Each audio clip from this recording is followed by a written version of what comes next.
विष्णुपादाय कृष्णपृष्ठाय भूतले श्रीमते भक्ति वेदांत स्वामिनिति नामिने नमस्ते सरस्वती देवे गौरवाणी प्रचारिणे निर्विशेष शून्यवादी पाश्चात्य देशतारिणे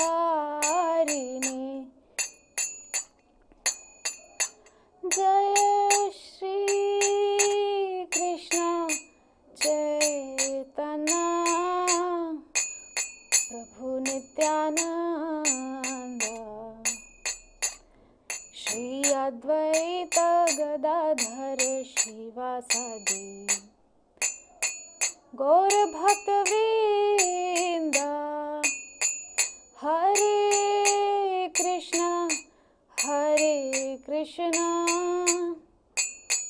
कृष्ण कृष्ण हरे हरे हरे राम राम राम हरे हरे हरे कृष्ण कृष्ण कृष्ण हरे हरे हरे राम राम राम हरे हरे हरे कृष्ण कृष्ण कृष्ण हरे हरे हरे राम राम राम हरे हरे हरे कृष्ण कृष्ण कृष्ण हरे हरे हरे राम राम राम हरे हरे हरे कृष्ण कृष्ण कृष्ण हरे हरे हरे राम राम राम हरे हरे जय राधा माधव राधे जय नृसिंहदेव जय नृसिंहदेव जय प्रहलाद महाराज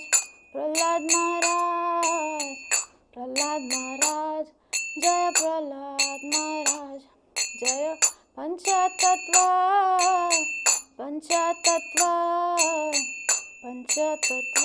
जय पंचतत्व जय गौरनिताय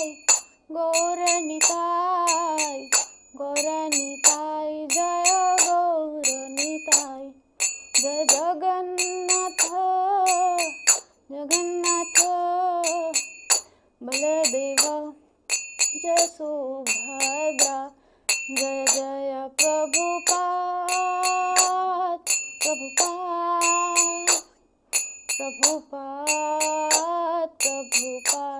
जय जय गुरुदेव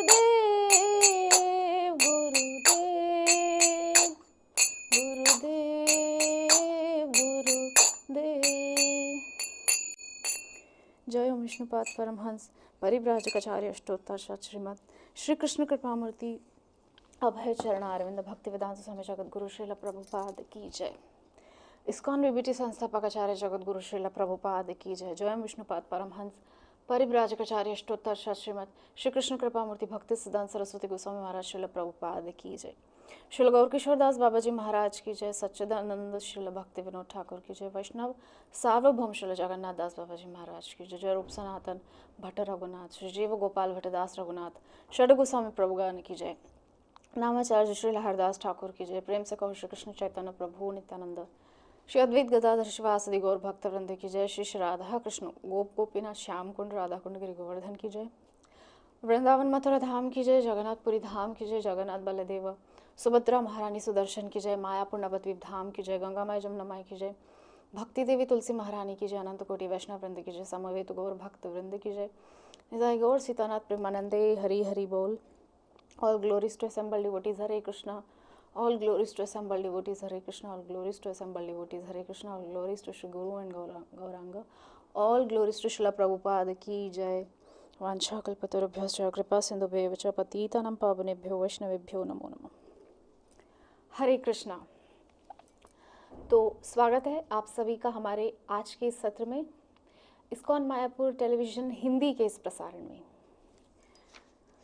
तो जैसा कि पिछले जो 10 दिनों पहले, जो पिछले 6 दिनों में हमने चर्चा की थी, और कल 7वें दिवस में नवदा भक्ति एवं उनके 9 आचार्य, उन पर हम चर्चा कर रहे हैं। तो अब तक 7 भक्ति एवं उनके आचार्यों पर हम चर्चा कर चुके हैं। श्रवणम कीर्तनम विष्णु स्मरणम पाद सेवनम अर्चनम वंदनम दास्यम सख्यम आत्मनिवेदनम। तो आज क्रम है अष्टम भक्ति यानी कि सख्यम भक्ति का। तो शुरू करने से पहले परंपरा अनुसार मंगलाचरण करते हैं। ओम अज्ञानतिमिरान्धस्य ज्ञानाञ्जनशलाकया चक्षुरुन्मीलितं येन तस्मै श्रीगुरवे नमः। श्रीचैतन्यमनोभीष्टं स्थापितं येन भूतले स्वयं रूपः कदा मह्यं ददाति स्वपदान्तिकं। वन्देऽहं श्रीगुरो श्रीयुतपथकमलं श्रीगुरून् वैष्णवांश्च श्रीरूपं साग्रजातं सहगणा रघुनाथान्वितं तं सजीवं साद्वैतं सावधूतं परिजनसहितं कृष्णचैतन्यदेवं श्रीराधा कृष्णपादान् सहगणललिता श्रीविशाखान्वितांश्च नमो विष्णुपादाय कृष्णपृष्ठाय भूतले श्रीमते भक्तिवेदान्ता स्वामिनिति नामिने। नमस्ते सरस्वते देवे गौरवाणी प्रचारिणे निर्विशेष शून्यवादी पाश्चात्यदेशतारिणे। नमो महावदान्याय कृष्णप्रेमप्रदायते कृष्णाय कृष्णचैतन्य नाम्ने गौरत्विषे नमः। हे कृष्ण करुणा सिंधो दीनबंधो जगत्पते गोपेश गोपिकाकांत राधाकांत नमोस्तुते। तप्त कांचन गौरांगी राधे वृंदावनेश्वरी वृषभानुसुते देवी प्रणमामि हरिप्रिये। वाञ्छाकल्पतरुभ्यश्च कृपा सिन्धुभ्य एव च पतितानां पावनेभ्यो वैष्णवेभ्यो नमो नमः। जय श्री कृष्ण चैतन्य प्रभु नित्यानंद श्री अद्वैत गदाधर श्रीवासादि गौर भक्ता वृंद। हरे कृष्ण कृष्ण कृष्ण हरे हरे हरे राम राम राम हरे हरे। ओम नमो भगवते वासुदेवाय। ओम नमो भगवते वासुदेवाय। ओम नमो भगवते वासुदेवाय। नारायणं नमस्कृत्य नरं चैव नरोत्तमं देवीं सरस्वतीं व्यासं ततो जयमुदीरयेत्। नष्टप्रायेषु भद्रेषु नित्यं भगवत सेवया भगवत्युत्तम श्लोके भक्तिर्भवति नैष्टिकी। हरे कृष्ण। तो आज अष्टम दिवस में हम सख्यम भक्ति पर चर्चा करने वाले हैं। और सख्यम भक्ति के जो आचार्य हैं, हम सभी जानते हैं, बहुत प्रिय, कृष्ण के बहुत ही प्राण प्रिय सखा अर्जुन।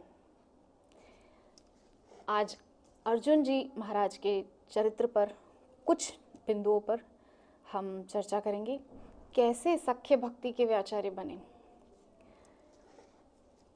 ये जो सखा भाव होता है, सबसे पहले हम थोड़ा ऊपरी तौर पे उस पर विश्लेषण करते हैं। ये जो सखा भाव होता है, इसमें मान मर्यादा नहीं रहती है, ऊंच नीच, धनी गरीब, ये सब नहीं रहता है।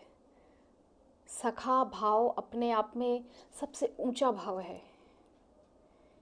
जब भागवतम में श्री सुदामा जी महाराज का प्रसंग आता है, तो हम सब जानते हैं कि वो कितने गरीब हैं, कितने दरिद्र हैं, किंतु कृष्ण फिर भी उनसे प्यार करते हैं, प्रेम करते हैं, निष्काम प्रेम, और वो भी कृष्ण से प्रेम करते हैं।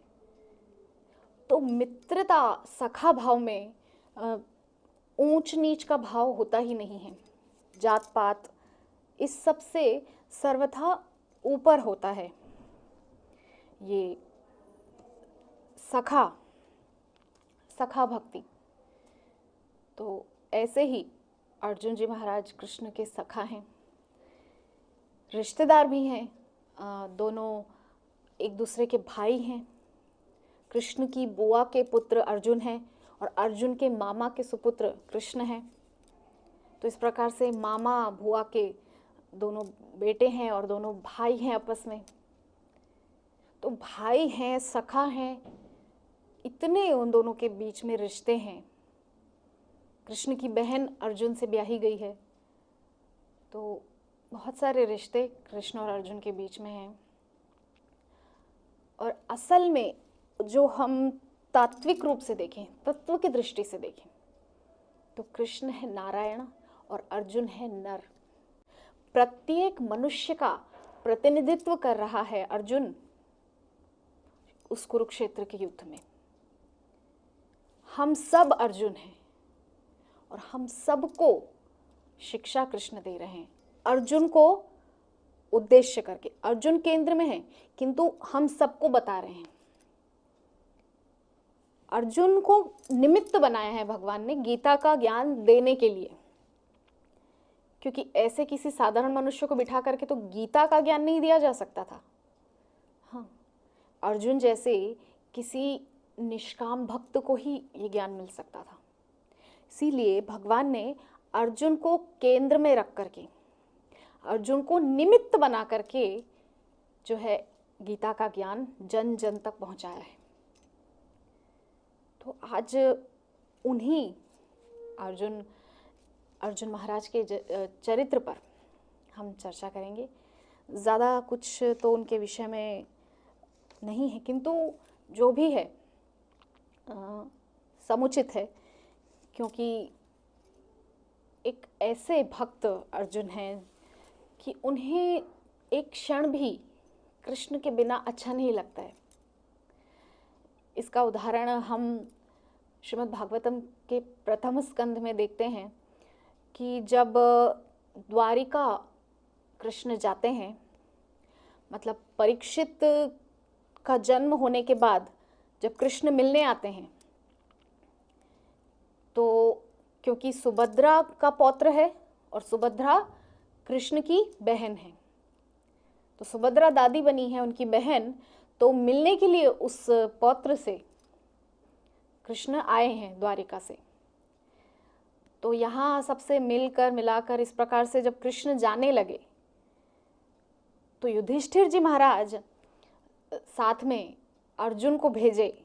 बहुत सारा सेना दल बल सब भेजा है, हाथी घोड़ा इत्यादि सब सेनाएं पूरी भेजी हैं, चतुरंगिणी सेना। क्या ज़रूरत थी? लेकिन कृष्ण के प्रति भाव है, वात्सल्य भाव है युधिष्ठिर महाराज का। छोटा भाई मानते हैं, लाडला भाई है उनका, क्योंकि युधिष्ठिर जी महाराज बड़े हैं। तो इसीलिए जो है अर्जुन को भी साथ में भेजा सुरक्षा के लिए। उस अनंत कोटि ब्रह्मांड नायक की सुरक्षा के लिए अपने भाई को युधिष्ठिर जी महाराज साथ भेजे हैं। तो इतना ये कृष्ण को यही स्नेह पसंद है कि उनको भगवान ना मान के उनको अपना रिश्तेदार मानो। इसीलिए कृष्ण को ब्रजवासी इतने पसंद हैं। यद्यपि ब्रजवासियों के सामने कृष्ण ने एक बार भी ये मतलब छुपाने की कोशिश नहीं की कि मैं भगवान नहीं हूं। कितनी ही बार कृष्ण प्रकट रूप से उनके सामने भगवान के रूप में स्थापित हो गए, प्रकट हो गए। कालिया मानमर्दन लीला, गोवर्धन उठाना, दावाग्नि पान करना, आघासुर, बकासुर, व्योमासुर, अरिष्टासुर, धेनुकासुर, तृणावर्त, शक्टासुर, पूतना, केशी, इतने राक्षसों को कृष्ण ने मारा ब्रजवासियों के सामने। सब ब्रजवासी जानते हैं कृष्ण ने मारा है इनको, फिर भी उनका एक कॉन्सेप्ट बना हुआ है, नहीं ये भगवान, ये तो हमारा अपना लाला है, हमारा अपना बेटा है, ये तो हमारे नंदराय जी का बेटा है, इसीलिए हमारा बेटा है। कृष्ण को यही भाव पसंद है। भगवान भगवान बोल के आप उनको अपने से दूर कर देते हो। ठीक है, भगवान है, कौन नहीं जानता कि वो भगवान है, सब जानते हैं, किंतु एक बार उनसे एक मधुर संबंध जोड़कर देखिए, तो वो मधुर संबंध की डोर कुछ उनको खींचेगी, कुछ हमको खींचेगी, तो ये जो संबंध है ना, इतना मधुर हो जाएगा। और कृष्ण को ये मधुर संबंध ही पसंद है। तो ऐसा ही युधिष्ठिर महाराज जी का प्रेम, तो अर्जुन को साथ में भिजवाया। तो यहाँ हम देखें अर्जुन कितना समर्पित है कृष्ण के प्रति। वहां 7 महीने हो गए द्वारिका में, निकल ही नहीं रहे वापस जाने के लिए हस्तिनापुर। उनको कृष्ण के बगैर अच्छा ही नहीं लगता, कृष्ण के बिना वो रह नहीं पाते। अर्जुन इतना प्रेम कृष्ण से करते हैं। तो युधिष्ठिर जी महाराज एक दिन भीमसेन से पूछते हैं कि गता सप्ताधुना मासा भीमसेन तवार्जुन, कि हे भीमसेन तवानुज, आपके छोटे भाई, हमारे छोटे भाई अर्जुन 7 मास हो गए अभी तक लौट कर नहीं आए। आखिर माजरा क्या है? द्वारिका में सब कुशल मंगल तो होगा ना। तो विचार उनके चल रहे हैं अंतःकरण में। भीमसेन के सामने कुछ प्रकट भी कर रहे हैं विचार की पता नहीं क्या हुआ होगा। वहाँ अर्जुन को भिजवाया तो है मैंने, कृष्ण की देखरेख के लिए कृष्ण के साथ भिजवाया था, मुझे उम्मीद है सब कुशल मंगल होगा। इस प्रकार से कुछ चर्चाएं कर रहे थे। और उधर से अर्जुन धूल धूसरित, पूरा शरीर मलिन हो रहा है, वस्त्र फटे हुए, बाल सब बिखरे हुए, पूरा मतलब उसका शरीर अस्त व्यस्त हो रहा था। तो अर्जुन को इस हालत में जब युधिष्ठिर जी महाराज ने देखा तो पूछ बैठे कि बताओ आखिर इतनी बुरी हालत तुम्हारी कैसे हुई? क्या तुमने किसी ब्राह्मण को दान देने से इनकार कर दिया, दान देने का संकल्प करके और फिर दान नहीं दिया? या तुमने बालक वृद्ध को भोजन कराने से पहले ही भोजन ग्रहण कर लिया? या तुमने गौ माता का अपमान किया? या तुमने स्त्री का अपमान किया? या तुमने अगम्या के साथ समागम किया? क्या कारण है जो तुम्हारा मुख इतना मलिन हो रहा है? तो इस प्रकार से जब प्रश्न श्री युधिष्ठिर जी महाराज पूछने लगे तो अर्जुन कुछ बोल नहीं पा रहे थे। फिर युधिष्ठिर जी महाराज ने पूछना शुरू किया, मामा श्री वसुदेव ठीक हैं, मामी श्री देवकी ठीक हैं, और अन्य जितनी हमारी मामियां हैं वे सब ठीक हैं? सारे यदुवंशी सकुशल है ना? बलराम, संकर्षण बलराम तो ठीक है ना? अनिरुद्ध, प्रद्युम्न, सांब, कृष्ण की 16,108 पटरानियां, परिवार सब सकुशल है ना? अर्जुन अब तक कुछ नहीं बोल रहे हैं, किंतु जैसे ही पूछा मेरे कृष्ण वासुदेव तो ठीक है ना, जहां वासुदेव कृष्ण नाम सुना अर्जुन फूट फूट कर रोने लगे। ये है उनकी सख्य भाव, ये है उनके कृष्ण के प्रति प्रेम का प्रमाण। कृष्ण का नाम सुनने भर से ही अर्जुन के सब्र का बांध टूट गया, रो पड़े, फपक फपक के रो पड़े। तो इस प्रकार से अर्जुन ने जब बताया कि यदुवंशी बच्चों ने मिलकर के संतों का अपमान कर दिया था, तो संतों का अपमान करने से यदुवंश के विध्वंस का शाप लगा और द्वारिका के सारे यदुवंशी मारे गए। चतुः पंचावशेषता, कुछ 4-5 बचे थे और द्वारिका समुद्र में विलीन हो गई है। और श्री कृष्ण हमारे प्राणधन, हमारे प्रिय राधारमण अपनी मुख्य अष्टपटरानियों के साथ नित्य लीला प्रविष्ट हो गए, गोलोक धाम, अपने निज धाम चले गए हैं। और उनके जाने के पश्चात मुझे अनुभव हो रहा है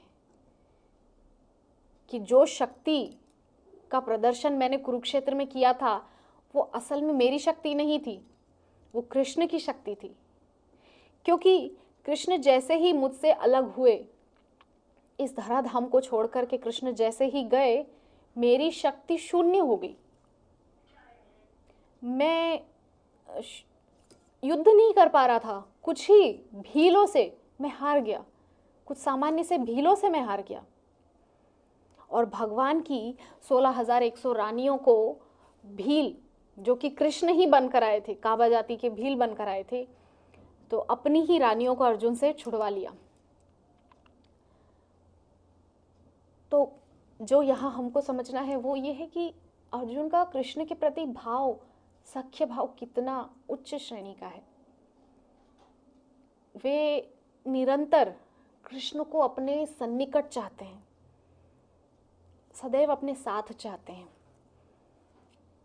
इतना उनका सुंदर मैत्री संबंध है कि जब साथ में रहते हैं, साथ खाते पीते सोते चलते हंसते बैठते सब साथ में करते थे।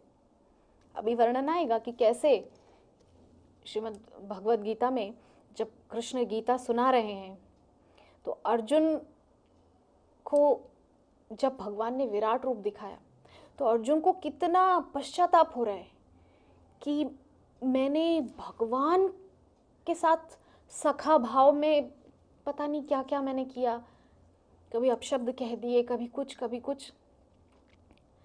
तो ऐसा शुद्ध सख्य भाव है। मतलब ब्रजवासियों का क्या मानना है, अरे भगवान होंगे तुम अपने घर के, हमारे तो तुम लाला हो। ये है ब्रजवासियों का शुद्ध भाव, सखा भाव, वात्सल्य भाव, मधुर भाव, माधुर्य भाव। ये ब्रजवासियों का भाव है। पीठ पर चढ़कर कन्हैया से बोलते हैं मधुमंगल श्रीदामा कि मुझे अपनी पीठ पर लेकर यमुना किनारे तक ले जा। उस अनंत कोटि ब्रह्मांड नायक से बोल रहे हैं कि मुझे पीठ पर बिठाकर वहां तक दौड़ कर ले जा। उसको आदेश दे रहे हैं, उस ब्रह्मांड नायक को, और वो हंसते हंसते स्वीकार कर रहा है उन सब चीजों को। ये है सख्य भाव। सख्य भाव में नियम कायदों की दीवार नहीं होती है।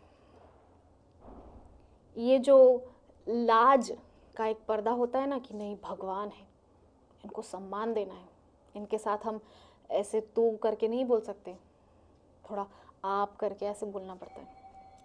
किंतु जहाँ सख्य भाव आ जाता है वहाँ ये सब जो दायरे हैं, ये सब जो बाउंड्रीज हैं, ये सब मिट जाती हैं।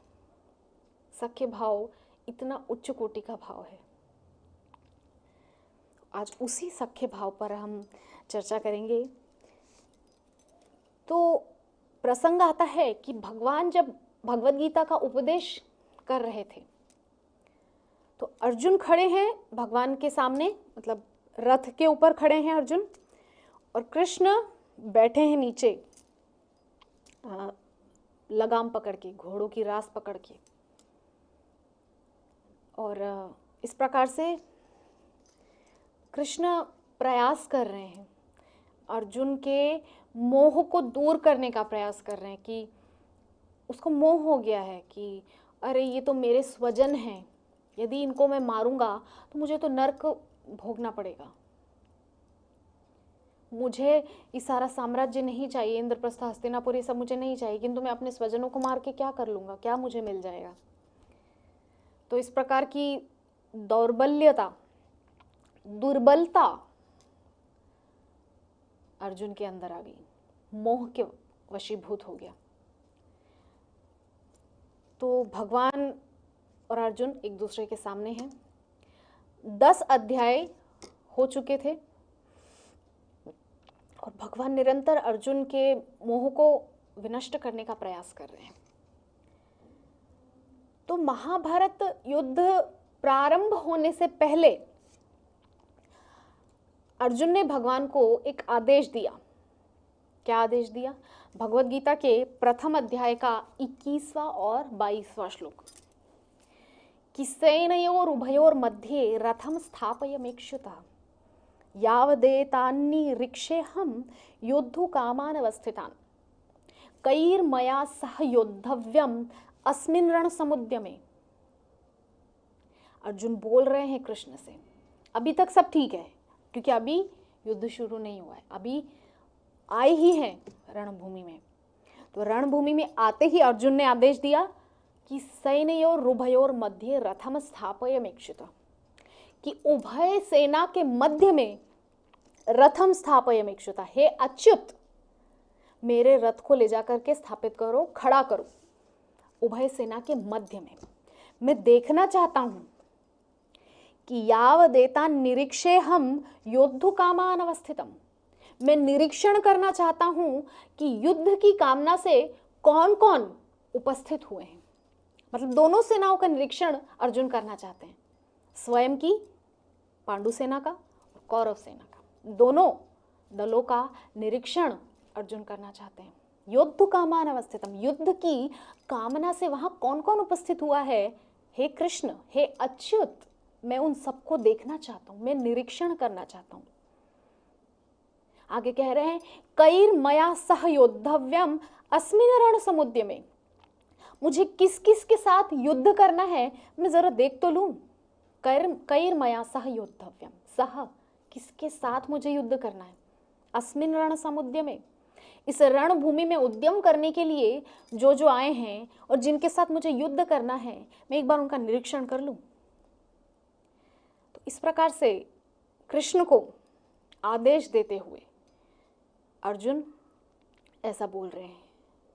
और पहले भी मैं एक बार चर्चा कर चुकी हूँ कि सारथी का जो कार्य होता है, सारथी का जो भार होता है, जो कार्यभार सारथी का होता है वो बहुत कठिन होता है। क्योंकि जो रथी होता है ना, वो अपने दोनों चरणों को सारथी के दोनों कंधों पर रखकर आदेश देता है, बोल बोल कर आदेश नहीं देता। वहाँ बोलने का समय नहीं होता, बाण चल रहे होते हैं, धनुष, बाण, फरसे वगैरह जो भी अस्त्र शस्त्र है, ब्रह्मास्त्र, पाशुपतास्त्र, आग्नेयास्त्र, ये सब चल रहे होते हैं। उस समय वाणी का प्रयोग नहीं कर सकते, इतना समय नहीं होता है योद्धा के पास। उस समय केवल एक योद्धा, एक रथी अपने सारथी के दोनों कंधों पर अपने पैरों को रखकर और पैरों के माध्यम से सारथी को इशारा करता है। इधर अगर चाप दे मतलब मुझे दाएं ओर ले चलो, इधर चाप दे तो समझो मुझे बाएं ओर ले चलो। इस प्रकार से अर्जुन कृष्ण के कंधों पर अपने पैर रखते थे। सोचिए आप, कृष्ण के समान दयालु क्या है कोई? मुझे तो दिखाई नहीं देता। मेरी दृष्टि में, मेरी सोच में कृष्ण से बड़ा करुणा सिंधु कोई नहीं है। शरणागत वत्सल, दीनों पे दया करने वाले, हम जैसे पतित आत्माओं को जो अपने ही मूर्खताओं के चलते इस मृत्यु लोक में आ गिरे हैं, हमको उबारने के लिए निरंतर प्रयासरत रहते हैं। और प्रभुपाद जैसे पोस्टमैन को भेजते हैं अपनी चिट्ठी ले लेकर। ये जो भगवत गीता, भागवतम और इतना जो ग्रंथों का सागर हमको प्रभुपाद ने दिया, ये क्या है? ये कृष्ण की चिट्ठी है हमारे लिए।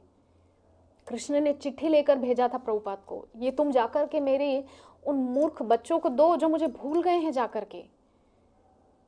उनको याद नहीं है, उनका पिता उनकी राह देख रहा है। हाँ, उनका सखा, उनका मित्र, उनका पुत्र जिस भाव से जो चाहे, मैं उनकी राह देख रहा हूं। तो ऐसे भक्तों के माध्यम से कृष्ण अपनी चिट्ठी भिजवाते हैं। तो ऐसे करुणा सिंधु श्री कृष्ण अर्जुन के चरणों को अपने कंधों पर सहन करते थे। और अर्जुन ने आदेश दिया कि उभय सेना के मध्य में मेरे रथ को स्थापित करो, मैं जरा निरीक्षण कर लूं। तो रणभूमि के बीचों बीच ला करके कृष्ण ने अर्जुन के रथ को खड़ा कर दिया। और जैसे ही अर्जुन ने कुरु सेना को देखना, निरीक्षण करना शुरू किया, उसके हाथ पांव कांपने लगे।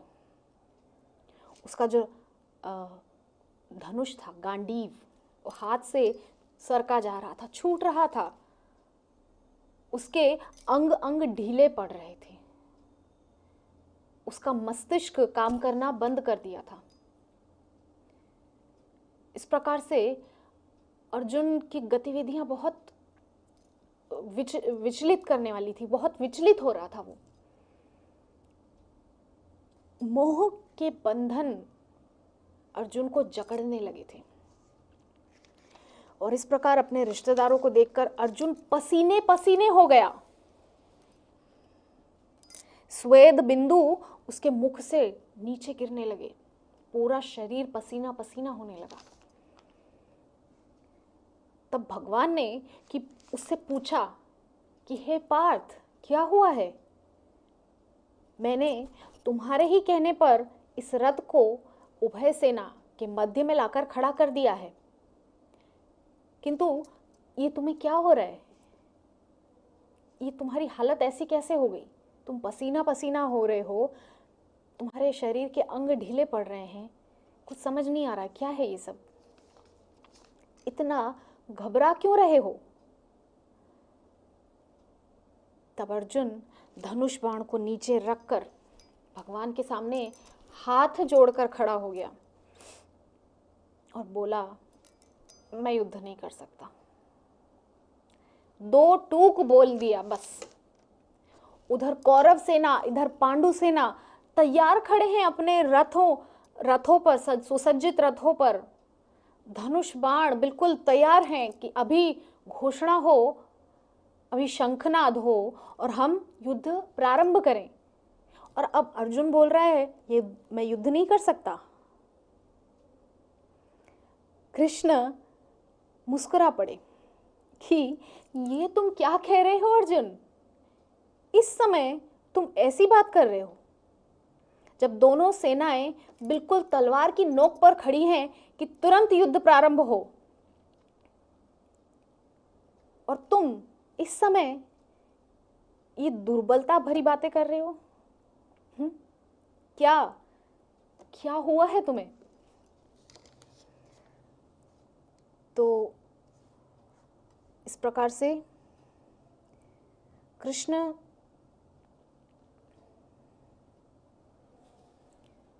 बोल रहे हैं कि ऐसी बातें तुम क्यों सोच रहे हो? अचानक तुम्हारी इस बुद्धि में इतनी मलिनता कहां से आ गई?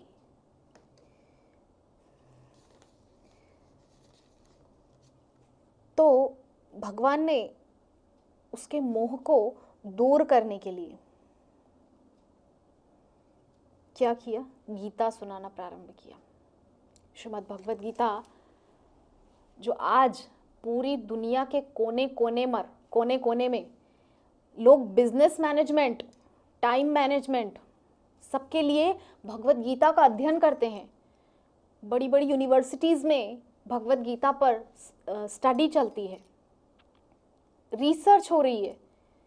इतना अद्भुत ज्ञान कृष्ण ने अर्जुन को दिया, किंतु उससे पहले अर्जुन की जो स्थिति थी वो कितनी मोहग्रस्त थी।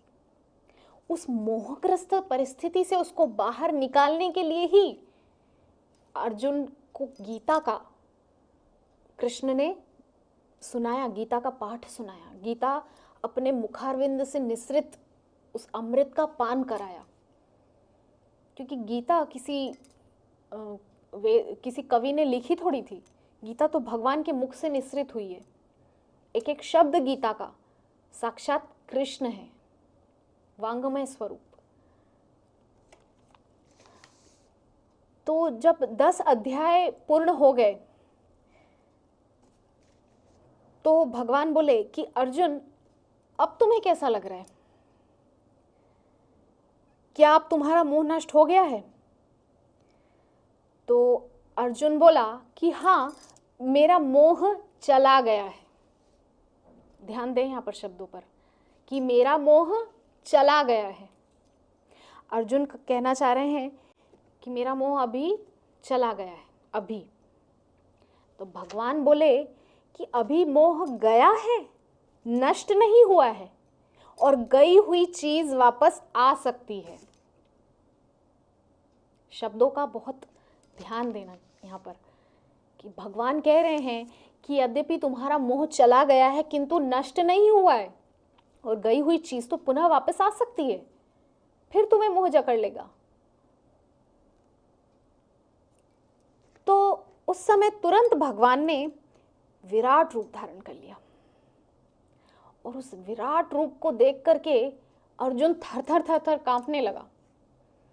उसके उसके अंग अंग ढीले पड़ने लगे। वही स्थिति जो युद्ध के प्रारंभ में दोनों सेनाओं का निरीक्षण करने पर उसकी हुई थी। तो इतना घबराने लगा अर्जुन उस विराट रूप को देख करके। यद्यपि भगवान का मित्र है, भाई भी है, संबंधी है, फिर भी भगवान के उस विराट रूप को देख करके इतना विचलित होने लगा। प्रिय सखा है कृष्ण का। तो अर्जुन ने जब अपनी आंखों से उस विराट रूप को देखा और कहा कि आपके इस प्रलयकारी अग्नि के समान प्रज्वलित मुखों को देखकर मुझे न तो दिशाओं का ज्ञान हो पा रहा है और ना ही मुझे शांति मिल रही है।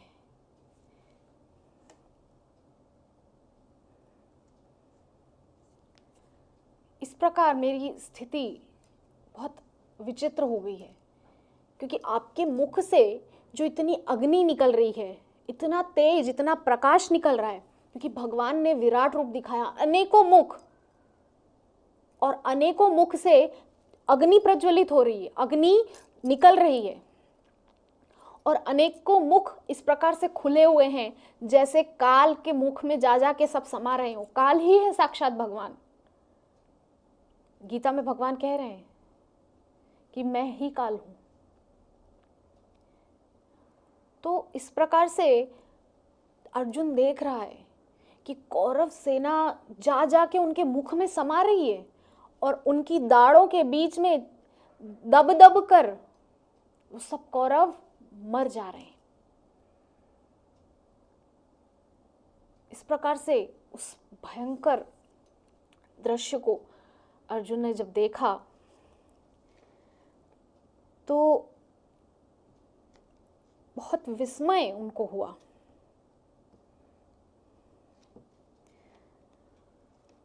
और अर्जुन की हालत मतलब बहुत खराब हो गई, पसीना पसीना हो गए कृष्ण के उस विराट रूप को देख करके। तो ऐसा भयंकर रूप जिसके कई सहस्र मुख हैं, एक मुख नहीं है, अनेकानेक मुख हैं, और अनेकों मुखों से अग्नि निकल रही है। कहीं से कहीं किसी मुख में सारे कौरव जा जा के समा रहे हैं, कहीं क्या हो रहा है, कहीं बहुत उस भयंकर रूप को देख करके अर्जुन विचलित हो गए। तो एक श्वास जैसे ही अंदर खींच रहे हैं तो सारे कौरव अंदर। ऐसा विकराल रूप जब अर्जुन ने देखा तो उतरा रथ से और रथ के पीछे जाकर छुप गया। इतना अद्भुत रूप, विकराल रूप देख करके अर्जुन भयभीत हो गया। सखा है, हम सख्य भाव पे चर्चा कर रहे हैं, किंतु ऐसा विकराल रूप देखने का सौभाग्य भी अर्जुन को ही प्राप्त हुआ है। तो रथ के पीछे जाकर छुप गया और बोला कि आप कौन हैं? आप मेरे मित्र कृष्ण नहीं हैं, आप मेरे सखा नहीं हो सकते, क्योंकि मेरा सखा तो बहुत सुकोमल है, बहुत सुंदर है। वो इतना सुंदर, इतना प्रिय है कि उसको एक क्षण के लिए भी छोड़ने को मेरा मन नहीं करता। उस पर से मेरी आंखें हटती नहीं है, मेरी दृष्टि हटती नहीं है, इतना वो सुंदर है। और आप इतने भयंकर विकराल हो कि आप पर मेरी दृष्टि टिक नहीं रही है। ये कैसा भेद है? मेरे कृष्ण पर से मेरी दृष्टि हटती नहीं और आप पर मेरी दृष्टि टिक नहीं रही है। आप मेरे वो सखा नहीं हो जिसके साथ मैं उठता बैठता, खाना सोना, सब क्रियाएं मेरी उसके साथ ही होती हैं। बहुत अर्जुन उस समय सोच रहे हैं कि ये मेरे मित्र, मेरे सखा कृष्ण नहीं है, क्योंकि कृष्ण तो मुझे देखकर ही अपनी बाहों में ले लेता है, और ये तो इतना भयंकर विकराल रूप है, काल है साक्षात, काल के गाल में सब समा रहे हैं। तो भगवान बोले मुस्कुराते हुए कि हे अर्जुन,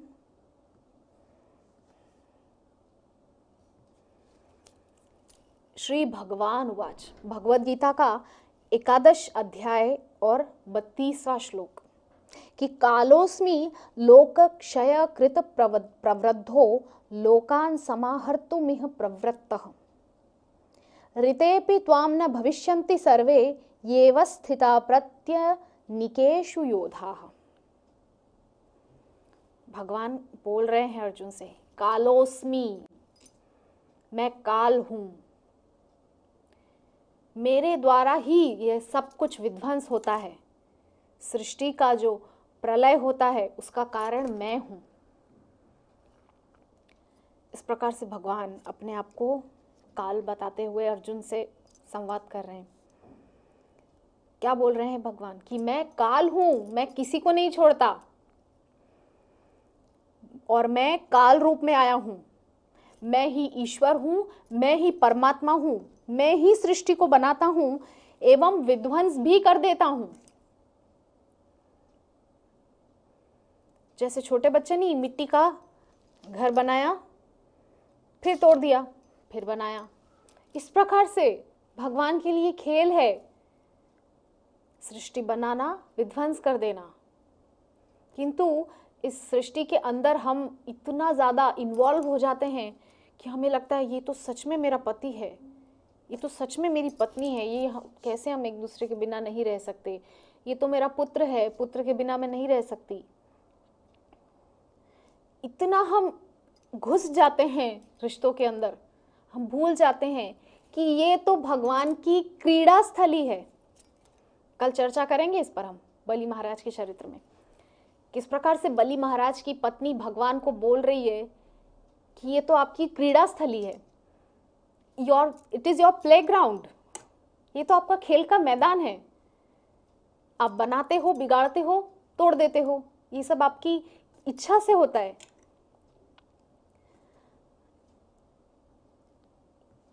इस प्रकार से जो कृष्ण है काल रूप में, वो बोल रहे हैं अर्जुन को,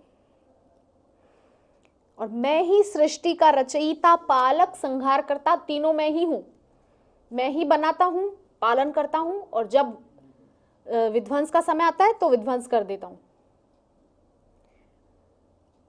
जगत नियंता, जगदाधार मैं ही हूं, इस सृष्टि को बनाने वाला, इसका आधार, इसका नियंत्रक, नियामक, कंट्रोलर मैं हूं।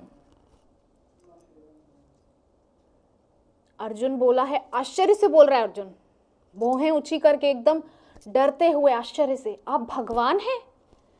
इस प्रकार से अर्जुन आश्चर्यचकित होकर कृष्ण से बोल रहे हैं कि आप भगवान हैं। भगवान तो द्वितीय अध्याय से ही बोल रहे हैं, मैं भगवान हूं, मैं भगवान हूं, मैं भगवान हूं। कितनी बार भगवान भगवान अपने आप को वो घोषित कर रहे हैं गीता में, निरंतर द्वितीय अध्याय से ही शुरू हो गया। इसीलिए भगवान विराट रूप बनाकर आए, अर्जुन को ये विश्वास दिलाने के लिए कि मैं भगवान हूं, क्योंकि वो तो अभी तक उसी कॉन्सेप्ट को लेकर चल रहा है ना, ये तो मेरे सखा हैं, मेरी पत्नी के भाई हैं। इसलिए कृष्ण को अभी तक सखा ही मान रहे थे, इसीलिए कृष्ण की बातों का उन पे असर नहीं हो रहा था। अब उदाहरण के तौर पर हम देखें कि घर में कोई बालक भक्त बन जाए, प्रहलाद जी महाराज का ही देखें हम, तो भक्त वो थे किंतु अपने परिवार के लोगों पर उनका कोई इफेक्ट नहीं हुआ। यद्यपि आश्रम में जहाँ वे पढ़ने जाते थे शंडामर्क के पास, तो साथ के सब बालक भक्त हो गए थे, तो ये विडंबना है कि हम चाहे कितने भक्त हो, हम अपने घर के लोगों को, अपने निकट के संबंधी लोगों को हम भक्त नहीं बना पाते। यद्यपि यहाँ मैं प्रहलाद जी महाराज का उदाहरण देकर के उनकी अवहेलना नहीं करना चाहती हूँ, मैं सिर्फ एक उदाहरण देना चाहती हूँ। तो अर्जुन को विश्वास दिलाने के लिए भगवान विराट रूप लेकर आए हैं, क्योंकि वो तो सखा ही मानकर चल रहा है ना, उसको थोड़ी पता है कि ये तो भगवान है।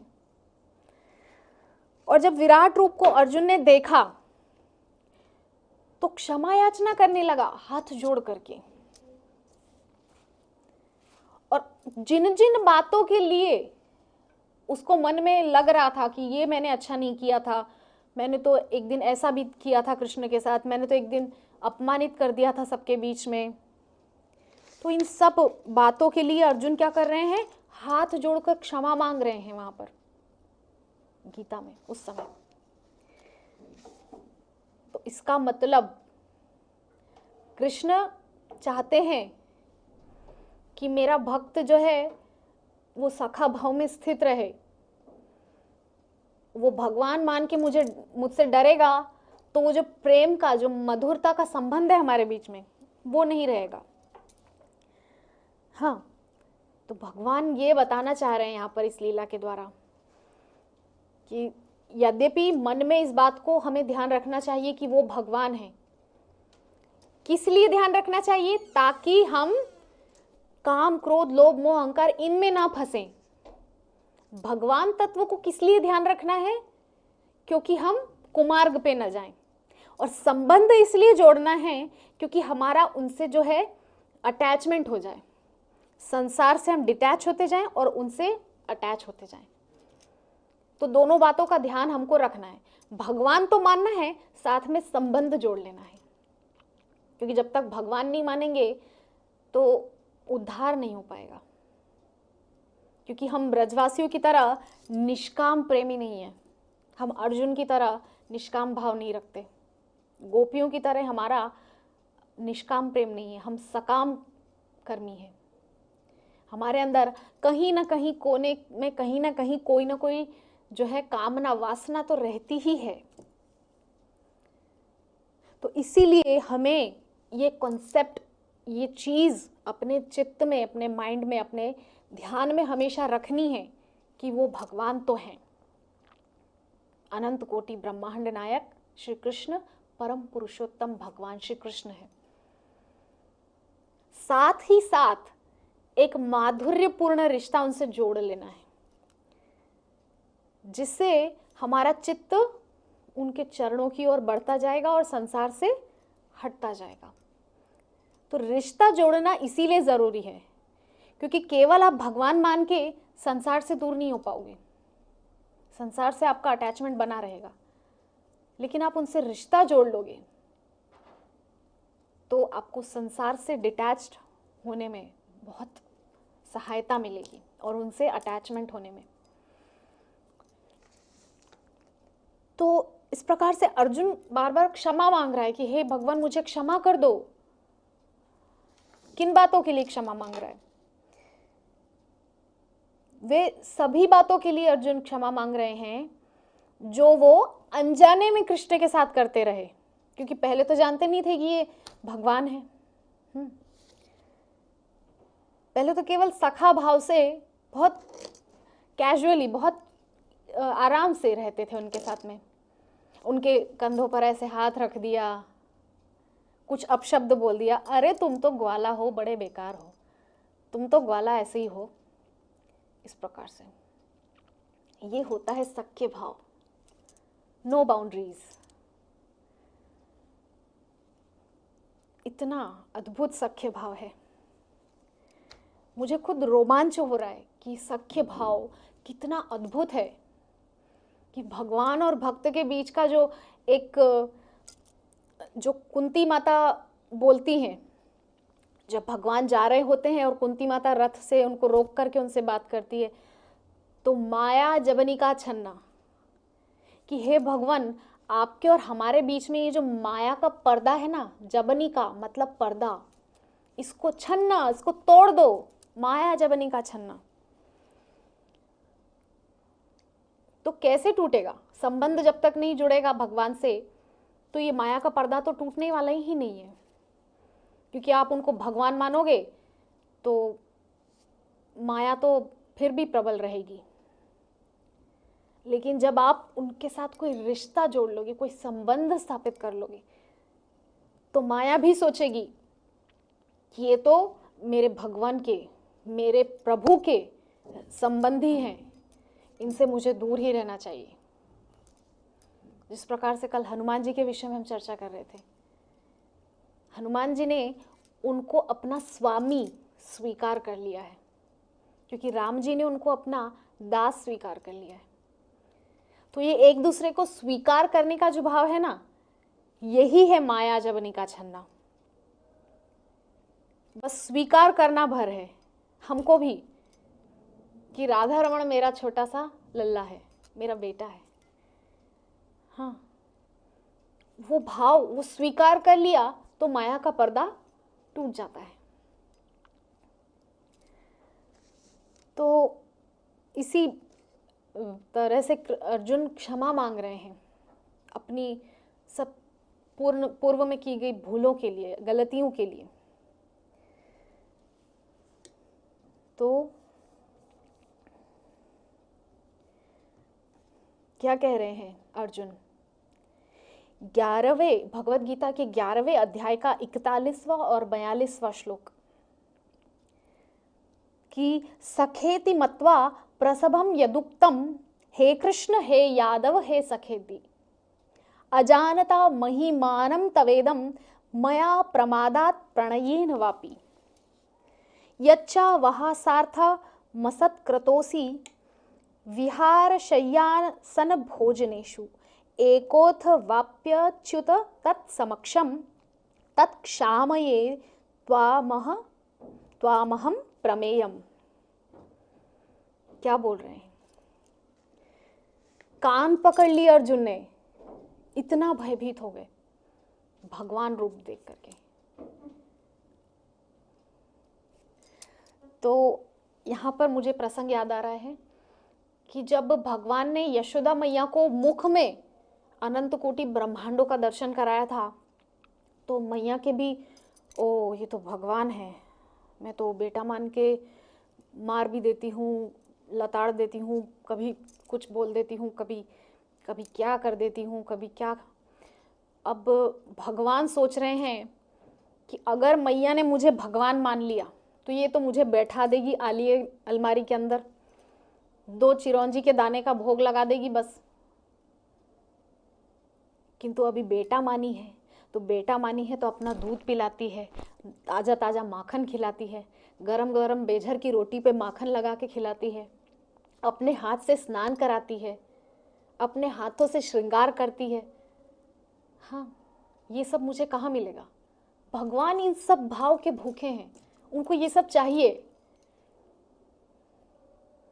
क्योंकि भगवान मान के तो आप बस उनको आलिये में बैठा करके तैयार करके 2 दाना मिश्री का भोग लगा देंगे, हो गया। किंतु जहाँ भाव होगा बेटा मान के कि भैया हम 4 टाइम दिन भर में खा रहे हैं, लाला को भी 4 बार खिलाएंगे। हम अगर ये खा रहे हैं, कुछ अच्छा व्यंजन बना के खाना चाह रहे हैं, तो पहले लाला को खिलाएंगे फिर हम खाएंगे।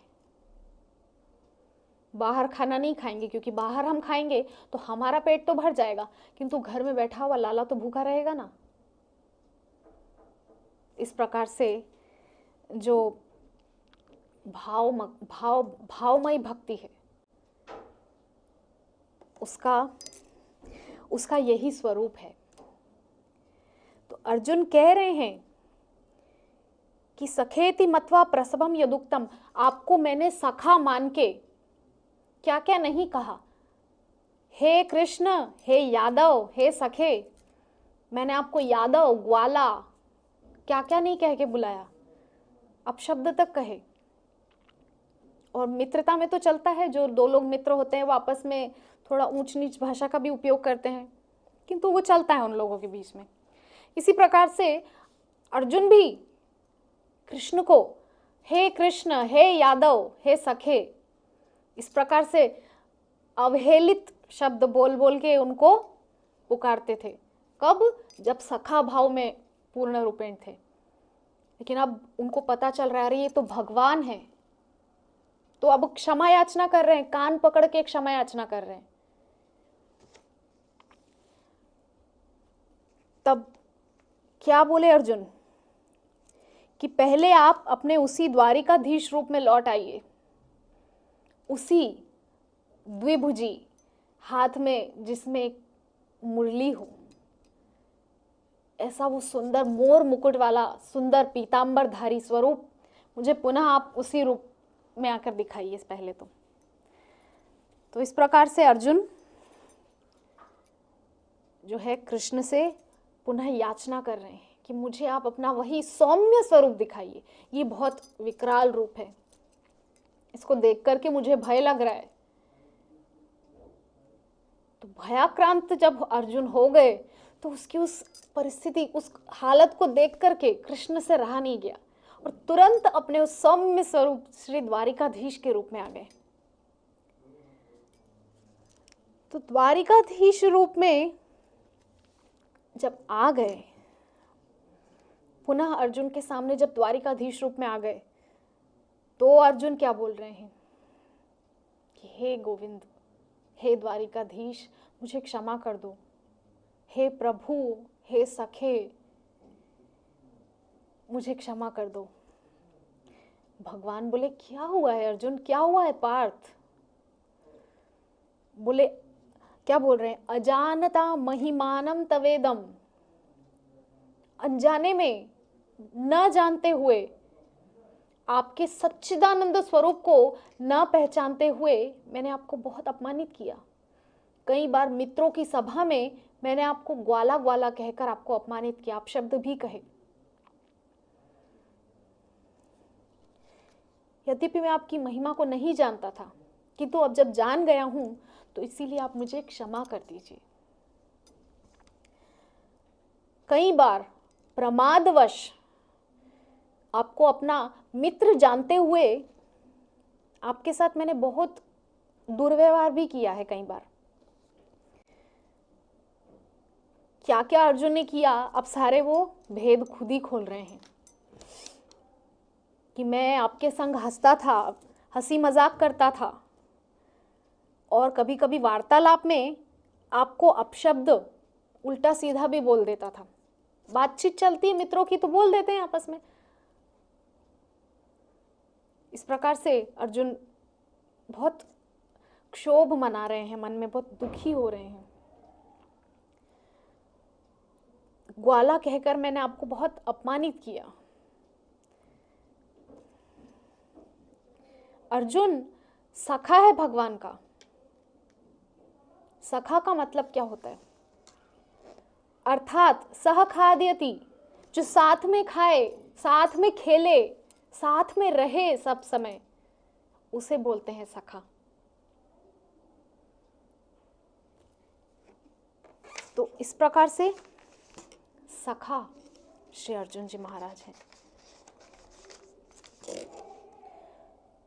और जो कभी कभार मिलता है उसको, यत्र तत्र कभी कभी मिल जाए, उसको बोलते हैं मित्र।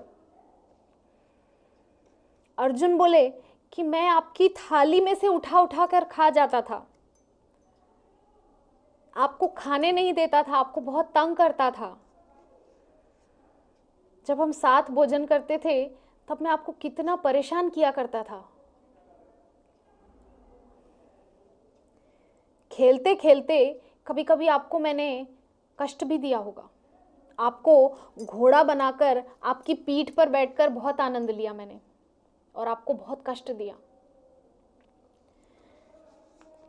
कई बार रात्रि में सोते समय अपने पैरों से भी आपको प्रहार किया होगा, अनजाने में। बोल रहे हैं ना, अजानता, अनजाने में मैंने आपके साथ क्या क्या नहीं किया। विहार शय्यासन भोजनेषु, सोते समय मैंने आपको कष्ट दिया होगा, भोजन करते समय कष्ट दिया। इस प्रकार से अर्जुन अब बहुत दुखी हो रहे हैं, एक एक बातें वो याद कर रहे हैं पुरानी, कि कई बार रात्रि में शयन करते समय मेरे पैरों से आपके श्री अंग पर आघात भी हुआ होगा, किंतु फिर भी आपने कुछ नहीं कहा। कई बार आप मुझे कोई अच्छी बात समझाया करते थे, किंतु उसके उत्तर में मैं आपको ग्वाला ग्वाला या उल्टा सीधा कुछ अपशब्द कह देता था। हे प्रभु, आपके संग मैंने बहुत कुछ ऐसा किया है जो भगवान के साथ नहीं करना चाहिए। क्या हम भगवान की थाली में से उठा के खा सकते हैं? नहीं, लेकिन सखा की थाली में से खा सकते हैं। ये अंतर है भगवान के साथ रिश्ता जोड़ने में और केवल उनको भगवान मानने में। अर्जुन सखा मानते थे, इसलिए निश्चिंत होकर बिना कोई चिंता किए उनकी थाली में से उठाकर खा जाते थे। लेकिन भगवान की थाली में से आप उठाकर नहीं खा सकते। पहले बाकायदा मंत्रों के द्वारा उनको भोग अर्पित होगा, भगवान पर्दा लगेगा, भगवान पाएंगे, कुछ समय पश्चात वो भोग प्रसादी हो जाएगा, तब हम लेकर के उसको पाएंगे। बहुत नियम होते हैं केवल भक्ति में, किंतु प्रेमा भक्ति में ये सारे नियम ताक पर रख दिए जाते हैं। और विशेषतया इस सखा भक्ति में आज हम देख रहे हैं कितना अद्भुत भाव है। खुल करके भगवान की थाली में से खा रहा है, भगवान के गले में हाथ डाल के उनको कुछ बोले जा रहे हैं, और भगवान को कोई फर्क नहीं पड़ रहा, क्योंकि भगवान तो चाहते हैं कि उनको इतना अपना बना लिया जाए कि ये जो बहुत दीवारें हैं ना कि वो भगवान है, हम जीव हैं, बहुत बड़ा अंतर है, उस अंतर को खत्म कर देता है ये सख्य भाव। तो आगे अर्जुन बोल रहे हैं कि मैंने आपके साथ जो किया ना, वो एक सखा के साथ तो किया जा सकता है, किंतु भगवान के साथ नहीं हो सकता, नहीं करना चाहिए। लेकिन हे भगवान, आप मुझे ना क्षमा कर दो। मैं सख्य भाव में था, इसीलिए मेरे से वह अपराध बन गए जो मैंने आपके साथ किया। तब इतनी बार क्षमा क्षमा बोलने के बाद जब अर्जुन नीचे झुक गए, बैठ गए, तो भगवान मुस्कुराए और बोले कि हे पार्थ, बहुत प्रेम से, हे पार्थ, ये सब कुछ जो हो रहा था ये मेरी इच्छा से हो रहा था, तुम्हारी इच्छा से थोड़ी होता है, ये सब मेरी इच्छा से हो रहा था, क्योंकि मुझे ये सब अच्छा लगता है कि तुम मुझे इस तरह से सखा बोलो, मुझे इस तरह से यादव बोलो, मेरे गले में गलबहिया डाल के तुम मुझे प्रेम से सखा सखा बोलो, ये मुझे अच्छा लगता है, ये सब तुम्हारी इच्छा से नहीं हो रहा था।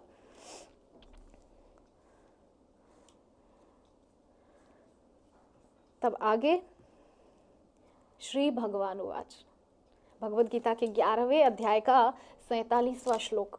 क्या कह रहे हैं भगवान कि मया प्रसन्नेन तवार्जुनेदम रूपम परम दर्शितमात्म योगात् तेजोमयम विश्वमनंत माध्यम यन्मे त्वदन्येन न दृष्टपूर्वम। कि मया प्रसन्नेन तवार्जुनेदम, कि हे अर्जुन, ये सब मेरी प्रसन्नता के लिए हो रहा था, तुम ये सब नहीं जानते हो इसका मर्म। जो कुछ हो रहा था मेरी इच्छा से हो रहा था। हाँ, तुम ये सोचते हो कि तुम वो सब कर रहे थे, मुझे सखा मान के तुम वो सब जो गतिविधियां करते थे वो इत्यादि, किंतु वो सब मेरी ही इच्छा से होता था।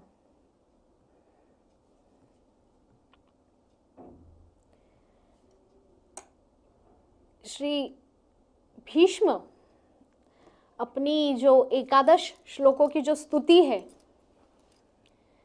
उस स्तुति में बहुत सुंदर एक बात कहते हैं। पहला ही श्लोक है भीष्म उवाच, प्रथम स्कंद, श्रीमद् भागवतम का प्रथम स्कंद 9वां अध्याय 32वां श्लोक, कि इतिमति रूपकल्पिता वितृष्णा भगवती सात्वत पुंग बे विभुम्नि स्वसुखम उपगते क्वचित विहर्तुम प्रकृति मुपेय शियद भव प्रवाह। क्या कह रहे हैं भगवान? इतिमति रूपी कल्पिता, श्री भीष्म देव कह रहे हैं कि ये जो मेरी मति रूपी जो बेटी है ये वितृष्णा है। इति मति रूपी कल्पिता वितृष्णा। इस तृष्णा से रहित मेरी बुद्धि को आप अपना लीजिए भगवान। भीष्मदेव कह रहे हैं भगवती सात्वत पुंगवे विभुम्नि। इतनी सात्विक मेरी ये बुद्धि है, आप इसको अपना लीजिए। तब आगे क्या कह रहे हैं कि स्वसुखम उपगते क्वचिद विहर्तुम प्रकृति मुपेयुषियत भव प्रवाह। कि कभी कभी क्या होता है ना, आप वैकुंठ में बहुत ज्यादा पूजा पाठ ये सब ले लेकर आप बहुत थक जाते हैं और निष्काम भक्ति निष्काम प्रेम पाने के लिए आप पृथ्वी पर आते हैं। स्वसुखम उपगते क्वचिद विहर्तुम, आप ऊब जाते हैं वैकुंठ के सुख से। तो प्रकृति मुपेयुषियत भव प्रवाह, आप इस प्रकृति में, यद्यपि आप प्रकृति से परे पुरुष हैं, किंतु फिर भी आप इस मर्त्य लोक में आते हैं। किस लिए? उस निष्काम प्रेम को पाने के लिए, बस जो अर्जुन से आपको मिला, जो गोपियों से मिला। हाँ। तो भीष्मदेव यहां बोल रहे हैं कि आप क्यों आते हैं पृथ्वी पर। यद्यपि आपकी बहुत पूजा की जाती है, आपके लिए बहुत नाम गाए जाते हैं, आपको बहुत मालाएं चढ़ाई जाती हैं, इतनी अति में आपकी पूजा अर्चना की, बहुत अति में अतिशयोक्ति हो जाती है पूजा अर्चना की। किंतु कभी कभी ना आप उस पूजा अर्चना से ऊब जाते हैं। ये कहाँ बोल रहे हैं भीष्मदेव? वैकुंठ का बोल रहे हैं। वैकुंठ में जब भगवान रह रहे होते हैं बहुत ऊब जाते हैं उतनी पूजा अर्चना सबसे। तो भगवान किसी के साथ सख्य भाव स्थापित करने के लिए और उसके मुख से अपशब्द सुनने के लिए, यहां ध्यान दिया जाए, अपशब्द सुनने के लिए भगवान पृथ्वी पर आते हैं। उनको अच्छा लगता है वो सब, यद्यपि ये सब हमको करना नहीं है ऐसा, किंतु हम चेष्टा करें कि हम भगवान से एक इतना सुंदर मधुर संबंध स्थापित कर लें कि हमारे बीच का जो माया का पर्दा है वो ध्वस्त हो जाए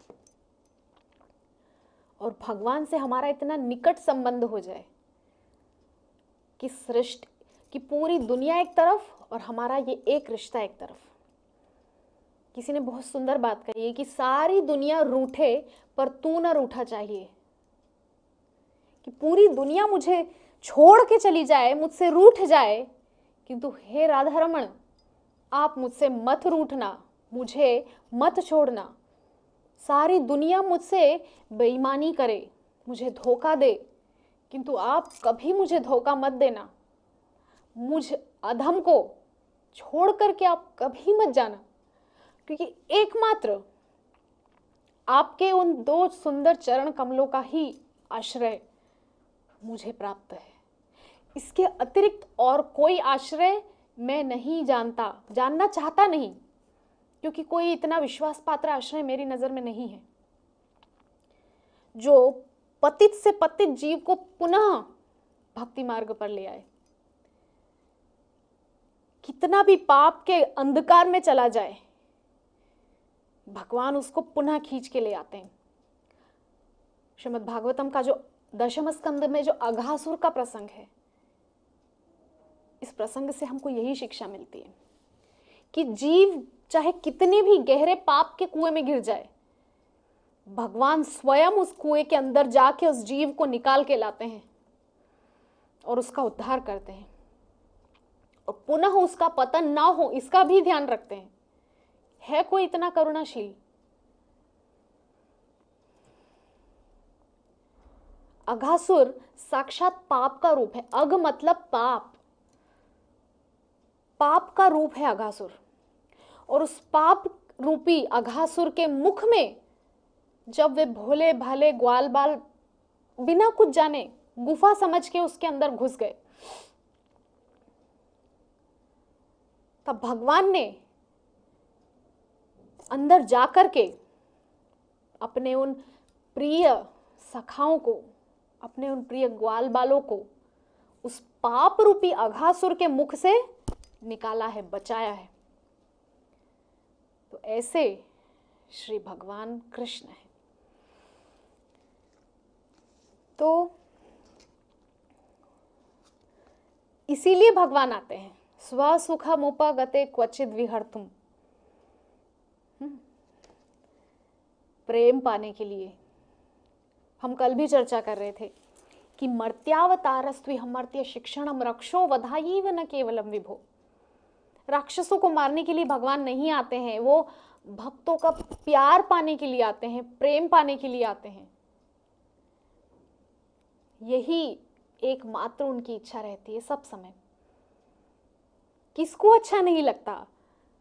हमको अच्छा लगता है, हम उनके अंश हैं, हमको प्रेम अच्छा लगता है, निष्काम प्रेम। कोई हमें निष्काम प्रेम करे, हमको अच्छा लगता है ना। हम तो उनके अंश हैं, हमको अच्छा लगता है। वो तो हमारे परमात्मा है, हम उनके अंश होने पर हमको प्रेम इतना अच्छा लगता है। तो सोचो उनको कितना अच्छा लगता होगा हम मुझे कोई प्रेम करे। हमारे अंदर कितना ललक रहती है कि कोई मुझे प्रेम करे, सच्चा प्रेम। तो क्या भगवान की इच्छा नहीं होती होगी कि कोई मुझे सच्चा प्रेम करे? हम मनुष्यों की इच्छा है, उनकी इच्छा नहीं है। तो यहां हमें भगवान की इच्छा को भी समझना है। उनको प्रेम चाहिए हमसे, और कुछ नहीं चाहिए। तो केवल उस प्रेम को प्राप्त करने के लिए पृथ्वी पर आते हैं। अब शब्द भी सुन लेते हैं, मार भी खा लेते हैं। क्या मारा नहीं होगा? मधुमंगल श्रीदामा ने, बच्चे तो मार देते हैं खेल खेल में एक दूसरे को। तूने मेरी गेंद ली, चल ले, मार दिया। इस प्रकार से सखा भाव में तो बिल्कुल मर्यादा होती ही नहीं है, कोई लाज लज्जा शर्म होती नहीं है।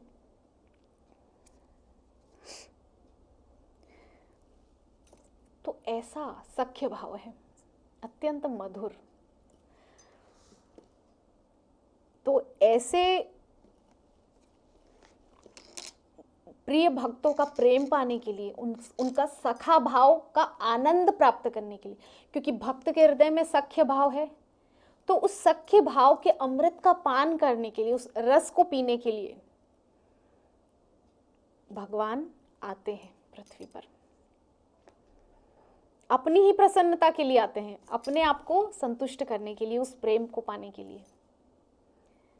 तो भगवान कह रहे हैं कि सब मेरी पूजा अर्चना करते रहते हैं, किंतु मैं ये देखता हूं कि मेरे साथ सख्य भाव कौन बना रहा है, मेरे साथ संबंध कौन स्थापित कर रहा है। ये भगवान देखते हैं। कोई है जो मुझे अपना सखा बनाए, भगवान ये देखते हैं।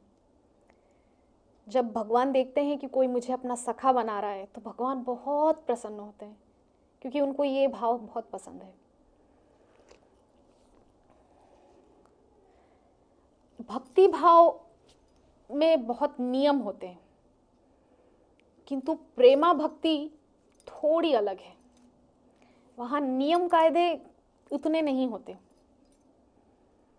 अब जैसे बहुत ठंड पड़ रही हो, ठीक है लाला आज तो को नहा नहला रहे, मतलब कन्हैया को आज नहीं नहलाएंगे, बहुत ठंड है भैया। फिर भी अगर हमें लगे कि हमें अपने लाला को नहलाना है, तो एक शीशा लाला के सामने दिखाइए और उस शीशे पर जल डालकर लाला को बोल दो, देखो लाला आज नहा लिया, आज ठंड बहुत ज़्यादा है इसीलिए ऐसे स्नान कर लो, कल को ठंड कम होगी तो थोड़ा गुनगुना पानी करके फिर तुमको नहलाएंगे। ये होता है प्रेमा भक्ति का भाव। जो चीज़ हमें अपने लिए पसंद नहीं, वो हम दूसरों के साथ कैसे कर सकते हैं? और फिर वो तो भगवान है। हम अपने लिए गाली सुनना पसंद नहीं करते, किंतु हम दूसरों को गाली दे सकते हैं। किंतु भगवान तो सुनना चाहते हैं, पर हम उनसे संबंध नहीं जोड़ते। सिर्फ भगवान बोलकर उनसे एक दूरी बनाए रखते हैं कि ये तो भगवान हैं, दूर से ही हाथ जोड़ो, निकटता नहीं बनाते उनसे। तो इस प्रकार से जो लोग भगवान छोटे लड्डू गोपाल की सेवा करते हैं, लाला की, उन लोगों का भाव भी बहुत सुंदर होता है। दिन में कई बार भोग लगाया जाता है लाला को, सुबह बाल भोग दिया जाता है। और ये जो प्रेमा भक्ति में जो अर्चक होता है अर्चा विग्रह का, वो यशोदा रूप में हो जाता है। और यशोदा मैया जैसे लाला को रखेगी वैसे लाला को रहना पड़ेगा, क्योंकि मैया के सामने लाला थोड़ी कुछ बोलता था कि मैया मुझे ये नहीं पहनना, मैया मुझे वो नहीं करना। जैसा मैया श्रृंगार कर दे वैसे रह लेता था। तो प्रेमा भक्ति में अर्चक जो होता है ना, वो यशोदा का भाव धारण कर लेता है। तो इस प्रकार से जो प्रेमा भक्ति है ये बहुत अद्भुत है। तो इस प्रकार से श्री जगन्नाथ जी जो हैं पुरी में, उनको ऐसे रोज रोज स्नान नहीं कराया जाता। उनको बस इसी प्रकार से शीशा दिखाया जाता है, उसमें जल डाल करके लो लाला नहा लिए तुम। इस प्रकार से साल में एक ही बार नहाते हैं, उसमें भी बीमार पड़ जाते हैं। ऐसे श्री जगन्नाथ भगवान है। तो यही सख्य भाव है। वो जो पंडा है सब वहां जगन्नाथ को सखा मान के पूजते हैं, तभी तो इतना प्रेम है उनके बीच में। दिन भर भोग लग रहा है, दिन भर आनंद मन रहा है पुरी में, बार बार कोई पर्दा लगने की कोई परंपरा नहीं। इतना सुंदर सख्य भाव है। तो भगवान कह रहे हैं कि मैं उससे ज्यादा प्रसन्न होता हूं जो मेरे से सख्य भाव रखता है। सख्य भाव भगवान को कितना पसंद है, इस पूरे प्रकरण से हम समझ सकते हैं। तो ऐसे श्री अर्जुन जी, अर्जुन महाराज हैं। तो ये तो हुए पूर्व में, जो द्वापर युग में सख्य भक्ति के आचार्य थे। किंतु कलयुग में सख्य भक्ति की आचार्य हैं कर्माबाई। इतना मधुर उनका सख्य भाव है कृष्ण के प्रति। आज थोड़ा उस पर हम चर्चा करते हैं। कर्माबाई जाट हैं, जो हरियाणा के जो जाट होते हैं, चौधरी, उस प्रकार से वो तो पुरी में निवास करते थे, जहाँ तक मुझे स्मरण आ रहा है, जो मैंने प्रसंग सुना है संतों के मुख से। तो कर्माबाई को एक बार उनके पिताजी कहकर गए कि बेटी 1 मास के लिए मैं कुछ काम से जो है बाहर जा रहा हूँ, तो 1 मास तक तुम लाला को नित्य सुंदर भोग लगाना, और उनको भोग लगाने के बाद ही खाना। जब तक वो खाना ले तब तक खाना मत। ये बात कर्माबाई के दिमाग में बैठ गई कि जब तक वो खाए ना तब तक खाना नहीं है। और बोल के गए हैं कि स्नान करके भोग लगाना, ऐसे मत भोग लगा देना। तो कर्माबाई ठीक है पिताजी, थे जाओ। बोल रही हैं कि आप जाइए पिताजी, ठीक है मैं आपकी आज्ञा का पालन करूंगी। इधर कर्माबाई छोटी सी हैं, 10-12 साल की बालिका।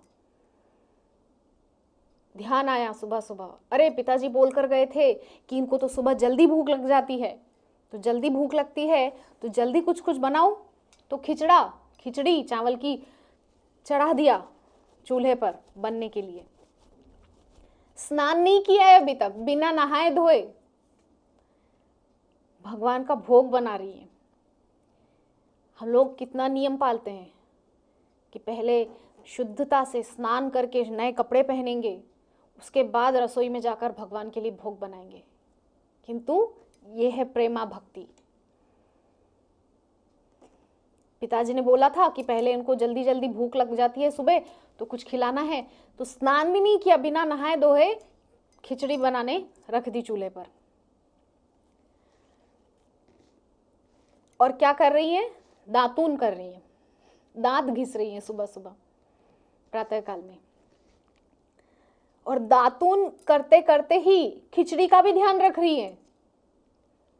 और हद तो देखिए कि उनको एक पल के लिए ऐसा लगा कि कहीं खिचड़ी जल रही है, तो दातून के पिछले हिस्से से खिचड़ी हिला दिया, हिला करके देखा जला तो नहीं, ठीक है, फिर दातून करने लग गई। सोचिए आप कितना उच्च श्रेणी का भाव है। हम इसकी पराकाष्ठा, हमारे लिए एक पल के लिए घृणित हमको लगेगा, हे भगवान ये कैसी सेवा है, किंतु हम उस भाव की पराकाष्ठा को नहीं समझ सकते। वो जो भाव है वो निष्काम है। हमारी मंद बुद्धि, अल्प बुद्धि उस भाव की स्टेज तक नहीं पहुंच सकती। हम सिर्फ यहां तक सोच सकते हैं कि ये तो अच्छा नहीं है, बिना नहाए धोए और जिस दातून से दांत घिस रही है उसके पिछले हिस्से से खिचड़ी को हिला दिया, भगवान का भोग है भैया, कोई साधारण बात है क्या? किंतु भाव की बात है। तो देख रही हैं हिला हिला करके कि हुई या नहीं, सिद्ध हुई या नहीं, इस प्रकार से। तो आसपास चमचा नहीं मिला उनको उस समय कहीं, तो दातुन से ही हिलाने लगी। बना करके थाला में परोस के, बड़ा सा थाल था उसमें परोस के अच्छे से सुंदर रख करके ले जा रही हैं, भगवान के सामने रख दिया और बोल रही है लो खा लो। हम ऐसे बोल नहीं सकते भगवान से, हमारी सामर्थ्य नहीं है। हम बहुत विनती उनके सामने करते हैं, बहुत सुंदर मंत्र बोलना पड़ता है, फिर जाकर के पर्दा लगता है, उसके बाद भगवान सिर्फ नेत्रों से पाते हैं। कि अभी यहाँ देखना भगवान स्वयं आकर खाएंगे। और कैसे बोला उन्होंने, कर्माबाई ने, लो खा लो। ठीक है, तो ये भाव साम्राज्य है। अभी भी स्नान नहीं किया है कर्माबाई ने, वैसी ही है, बिना नहाए धोए, बस दातून किया है और खड़ी होकर देख रही है खा क्यों नहीं रहे हैं, क्या माज रहा है, कुछ कम है क्या, नमक तो नहीं कम रह गया, तो उठा करके टेस्ट कर, नमक तो ठीक है, क्यों नहीं खा रहे हैं। क्या हम ऐसा कभी कर सकते हैं अपने जीवन में? चाहे जैसा बना हो, बिना अपने मुख में डाले पहले हमें वो भोग भगवान को देना होता है। किंतु यहाँ भाव की पराकाष्ठा देखिए कि भगवान के सामने भोग का थाल रखा है, उसी में से चख कर देख रही है कि नमक तो ठीक पड़ा है ना।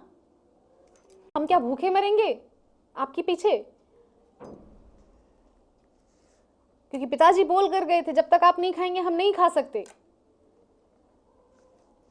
अब आप नहीं खाओगे तो क्या हमको भी भूखे मारोगे? हमको भी नहीं मिलेगा आपकी वजह से। तो एक काम करो, जल्दी से खा लो। तब फिर सोचने लगी नहीं खाते हैं। तब बोली ठीक है आप आराम से खाओ, मैं थोड़ा घर का काम करके आती हूँ, ठीक है, आप शांति से बैठकर खा लो। गई है, अभी भी स्नान नहीं किया है, अभी भी उसी अवस्था में है। गई है, थोड़ा झाड़ू पोछा, घर में साफ सफाई इत्यादि सब करके आ गई। देखा खिचड़ी ज्यों की त्यों रखी है। अब तो कर्माबाई इतनी क्रोधित हो गई और बोलने लगी कि मैं जानती हूं आपको ना पिताजी के हाथ से खाने की आदत पड़ गई है, अब मेरे हाथ से तो आपको खाना अच्छा लगेगा नहीं, किंतु एक बात ध्यान रख लो कि 1 महीने के लिए पिताजी बाहर गए हैं, 1 महीने तक आने वाले नहीं है, तब क्या भूखे मरोगे? 1 महीने तक मेरे ही हाथ से खाना पड़ेगा। और ये जो फूले फूले रसगुल्ले जैसे सुंदर सुंदर गोल मटोल 2 गाल है ना, गुलाब जामुन जैसे, ये पिचक जाएंगे अगर खाओगे नहीं 1 महीने तक। तो कौन बोल रहा है? कर्माबाई बोल रही है भगवान के सामने। इतना प्रबल भाव भगवान के प्रति, निष्काम है, अभी जानती नहीं है कि ये भगवान है, बस पिताजी ने बोल दिया है कि इनको खिलाकर खाना है, तो एक संबंध उसने जोड़ लिया है कि ये मेरे कुछ हैं, मेरे सखा हैं, इनको जब तक नहीं खिलाऊंगी मैं नहीं खा सकती। तो इतना भाव उसके अंदर उमड़ पड़ा। यद्यपि अभी भगवान वाला भाव नहीं आया, अरे भगवान है, भगवान है ऐसा वो नहीं जानती है। वो तो बस जानती है कि रोज पिताजी खिलाते थे, आज पिताजी मुझे बोल गए हैं खिलाने के लिए। उसको थोड़ी पता कि पिताजी कैसे खिलाते थे। उसको यही लगा कि पिताजी भी ऐसे ही खिलाते होंगे और पूरा चाट करके थाली साफ करके देते होंगे ये। तो बोल रही है कि अगर आप पिताजी के आने तक नहीं खाएंगे 1 महीने तक, तो ये जो सुंदर सुंदर 2 गुलाब जामुन जैसे गाल है ना, ये पिचक जाएंगे और सुंदरता सब चली जाएगी। इतने सुंदर सुंदर जो दिखते हो, तो हम क्या करेंगे पता है, हम आपको यमुना जी में विसर्जित कर लेंगे और दूसरे नए गोपाल जी ले आएंगे। ऐसे बोल रही है श्याम सुंदर से कर्मा। इतना सुंदर भाव कि यदि नहीं खाओगे तो गाल पिचक जाएंगे, और अगर गाल पिचक गए ना तो आपको तो हम बहा देंगे यमुना जी में और नए गोपाल जी ले आएंगे हम। हाँ, समझ में आ रही है बात? इस प्रकार से भगवान से संवाद कर रही है, और भगवान यही चाहते हैं। मैंने एक दिन पहले भी कथा में कहा था कि जब हम एकांत में हो तो भगवान से बात करें, और जब सबके सामने हो तो भगवान की बात करें, क्योंकि मनुष्य की असली परीक्षा एकांत में होती है। एक बार अमोघ लीला प्रभु का एक बहुत सुंदर सेमिनार में सुन रही थी, उसमें वो बता रहे थे कि कैसे हम जाने कि हम कौन से गुण में चल रहे हैं, सतो रजो तमो, कौन से गुण में चल रहे हैं। इसकी परीक्षा है एकांत। जब हम एकांत में कुछ अच्छे कार्य करें, कुछ सदग्रंथ पढ़ें, प्रभुपाद की पुस्तकें पढ़ें, ज्ञानवर्धक गीता भागवतम इत्यादि ये पढ़ें, और हमारा चित्त सतोवृत्ति में रहे, हम संतों का संग सत्संग करना चाहें, एकांत में हम बैठ करके सत्संग सुनना चाहें, संतों की वाणी हम सुनना चाहें, संतों की वाणी हम पढ़ना चाहें एकांत में, तो समझ लेना चाहिए कि हम सतोगुण में हैं।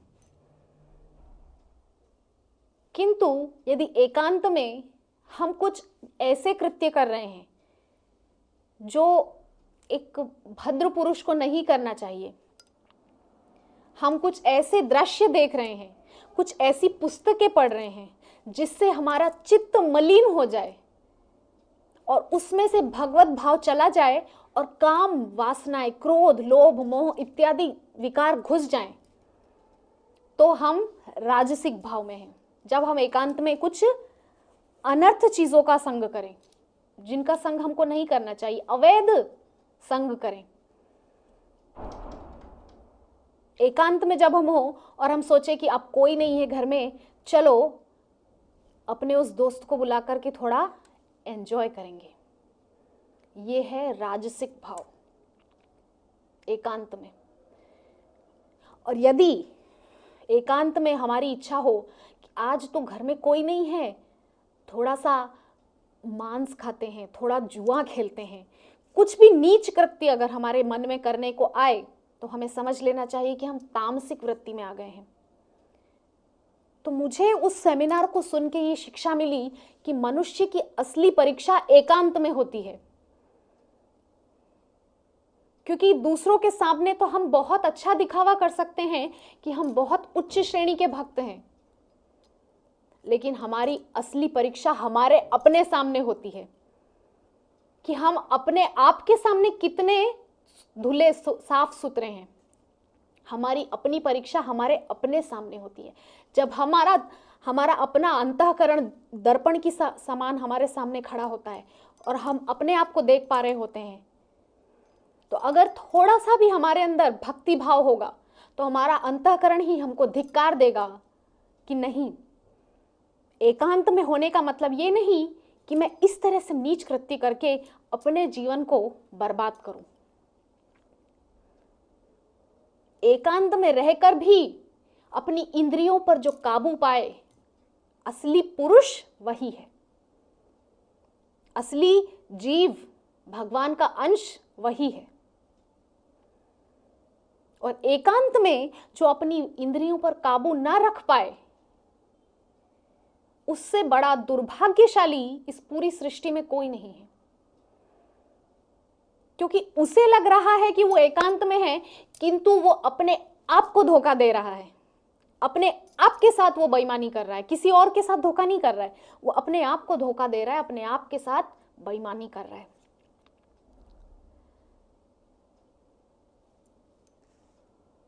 तो इस प्रकार से यहां हम सख्य भाव और कर्माबाई के विषय में चर्चा कर रहे थे। तो एकांत में है यहां कर्माबाई, भगवान के साथ कितना मधुर संबंध स्थापित कर लिया है। तो ये जो हम चर्चा कर रहे हैं पिछले 7 दिन और आज 8वां दिन, ये सब क्या हम ऐसे ही समय बर्बाद कर रहे हैं? हमें शिक्षा लेनी है, हमें इन महान चरित्रों से अपने जीवन में शिक्षा लेनी है कि हमें भक्ति में आगे बढ़ना है।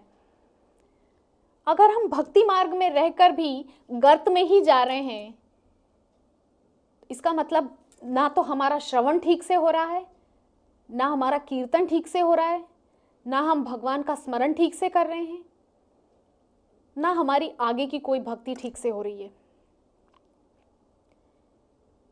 तो यदि हम ये सब करने के बावजूद भी कहीं हमारे अंदर खोट है, तो अब हमें अपने में सुधार करने की जरूरत है।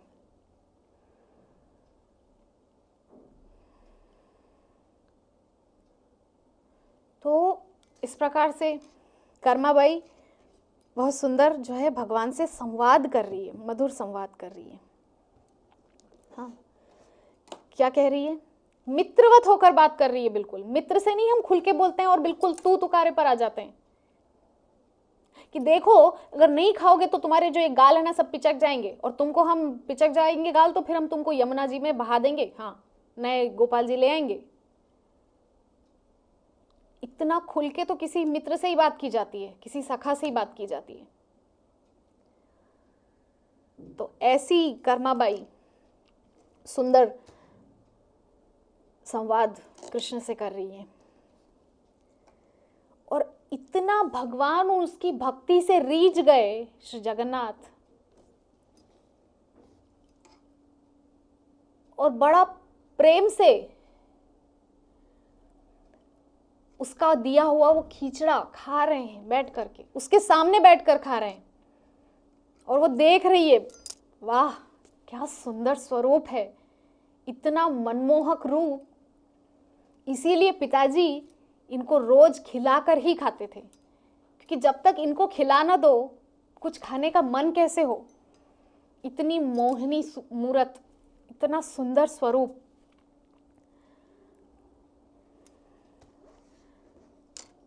तो बड़े प्रेम से भगवान वो खा रहे हैं कर्माबाई का दिया खिचड़ा, और कह रहे हैं, स्वयं भगवान कह रहे हैं कि नवधा भक्ति में मुझे सबसे प्रिय सख्य भाव है। भगवान स्वयं घोषणा कर रहे हैं, क्योंकि मित्रता में सब चलता है, सब जायज है। देखा ही हमने अर्जुन के प्रसंग में, अर्जुन गाली भी देते हैं, पीठ पर चढ़ जाते हैं, गलबैया देते हैं, रात को सोते समय पैरों से प्रहार भी हो रहा है उनके श्रीअंग में, सब चल रहा है, मित्रता है, सखा है। तो इतना सुंदर भाव है ये सख्य भाव। सब कह लो उनसे, सब करवा लो, क्योंकि सखा से तो सब करवा सकते हैं कि अरे मेरा वो काम था कर देना, ठीक है ना, ठीक है हो जाएगा।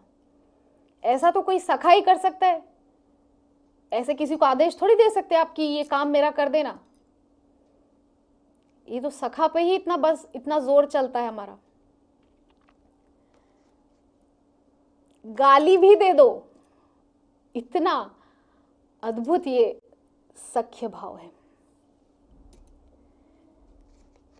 एकांत में बैठकर सब हृदय के भेद भी कह दिए जाएं, खुलकर सब बोल दिया जाए, ऐसा सख्य भाव है।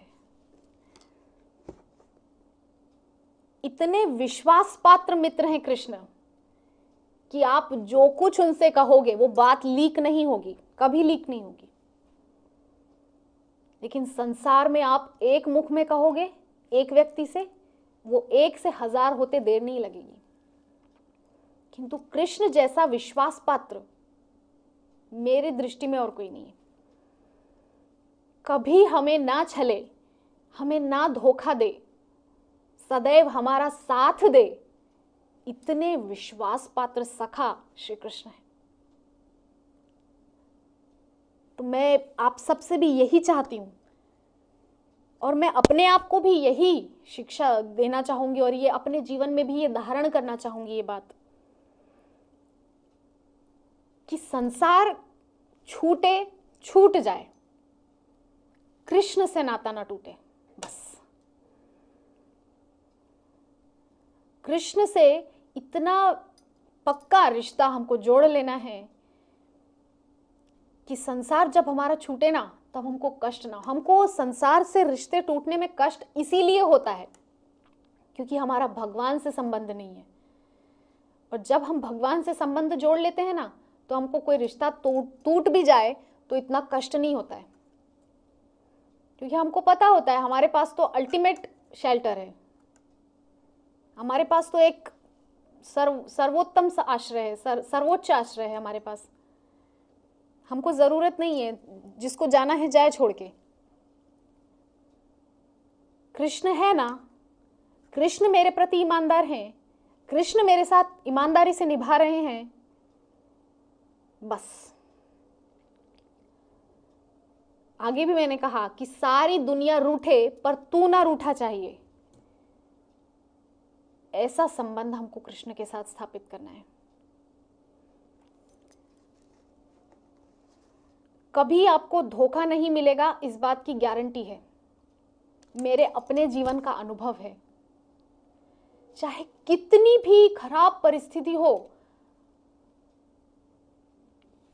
मुझे उससे बाहर निकाल के पुनः भक्ति मार्ग पे चलायमान किया है मेरे गोपाल ने। खराब से खराब परिस्थिति में जाने के बावजूद मुझे पुनः उठाकर खड़ा किया और पुनः भक्ति मार्ग पर चलाया। ऐसा विश्वास पात्र है कृष्ण का प्रेम। कृष्ण के साथ आपका संबंध ऐसा होना चाहिए। आपके कोई भी भेद रहस्य किसी को नहीं बताएंगे। आपके जीवन में कुछ भी घटा हो पीछे, किसी को नहीं बताएंगे। इतने विश्वास पात्र हैं, आपके रहस्यों को अपने अंदर में छुपा कर रखेंगे। कभी आपके उन भेदों को किसी के सामने खोलेंगे नहीं। ऐसा कृष्ण का सख्य भाव है। हम क्या सखा, हम क्या उनसे मित्रता रखेंगे? असली मित्रता वो हमसे निभाते हैं। हमारे सारे भेदों को अपने हृदय में छुपाकर हमसे प्रेम निभाते हैं, हमसे सखा भाव निभाते हैं, हमसे मित्रता निभाते हैं। ऐसे कृष्ण हमारे प्रिय सखा है। संसार के जो सखा हैं, मित्र हैं, वो कदाचित आपके साथ विश्वासघात कर सकते हैं और करते हैं, कोई नई बात नहीं है, लेकिन कृष्ण कभी नहीं करेंगे। आपने जो राज अपने जीवन का उनको बोल दिया वो उन तक ही रहेगा, कभी बाहर नहीं जाएगा। लेकिन संसार में आपको विश्वासघात मिलेगा, इस बात की गारंटी है, क्योंकि दुखालयम शाश्वतम, ये तो दुखालय है। यहाँ पे आप सुख की कामना नहीं कर सकते, और जितना ज्यादा आप सुख की कामना करोगे उतना आपके पल्ले में दुख आता जाएगा। ये नियम है इस मृत्यु लोक का। किंतु कृष्ण विश्वासघात नहीं करते। तो ये 8वीं भक्ति, सख्य भक्ति, जिस पर आज हमने चर्चा की,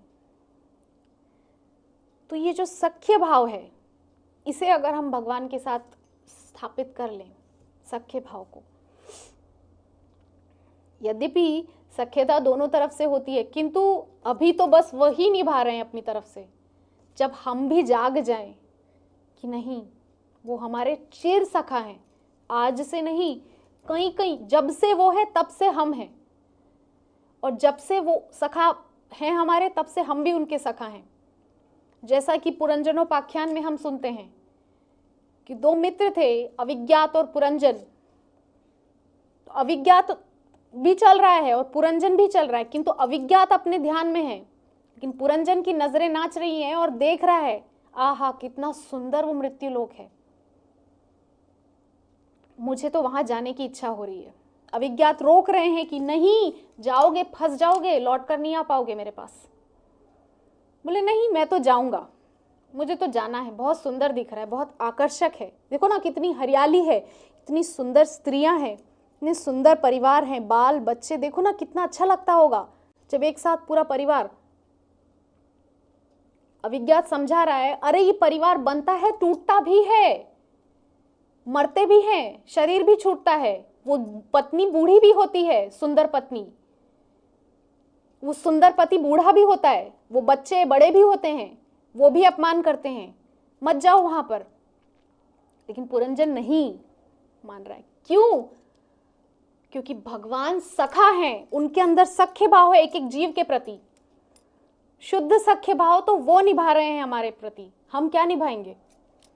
इसीलिए पुरंजन को रोक रहे हैं बार बार, उनकी वो सखा भाव उनको मजबूर कर रहा है पुरंजन को रोकने के लिए। समझा रहे हैं अलग अलग तरीकों से कि यद्यपि तुमको वो बहुत आकर्षक लग रहा है, परिवार, घर, संसार, बच्चे, पत्नी इत्यादि, लेकिन ये सब कुछ नाशवान है। स्त्री का वो सुंदर शरीर जिसके प्रति तुम लोभित हो रहे हो, वो नाशवान है, मलमूत्र का भंडार है वो, बस उस मलमूत्र के पीछे भाग रहे हो तुम। इतना समझा रहे हैं अविज्ञात। कौन है अविज्ञात? अविज्ञात भगवान है, और पुरंजन हम सब जीव हैं। तो इस प्रकार से भगवान निरंतर हमारे प्रति सख्य भाव निभा रहे हैं। हमारी ही सामर्थ्य नहीं है कि हम ईमानदारी से उनके सखा बन सकें, हम ही अपने पथ से भ्रष्ट हो रहे हैं। यद्यपि प्रभुपाद के रूप में अपने एजेंट्स को बार बार कृष्ण भेजते हैं, प्रभुपाद, हमारे गुरु महाराज श्रील जयपताका स्वामी महाराज, भक्तिशारू स्वामी गुरु महाराज, इन सब के रूप में अपना एजेंट भगवान भेजते हैं जगाने के लिए। अरे चलो, कहाँ यहाँ अटके पड़े हो?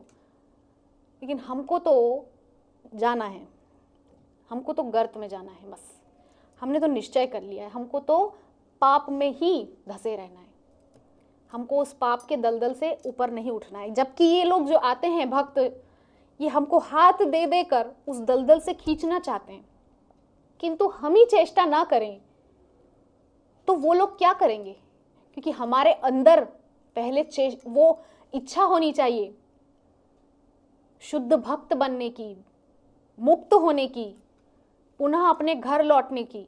हमारे अंदर जब तक वो इच्छा नहीं होगी, ये सब क्या कर पाएंगे? ये सब तो अपना प्रयास करके चले जाएंगे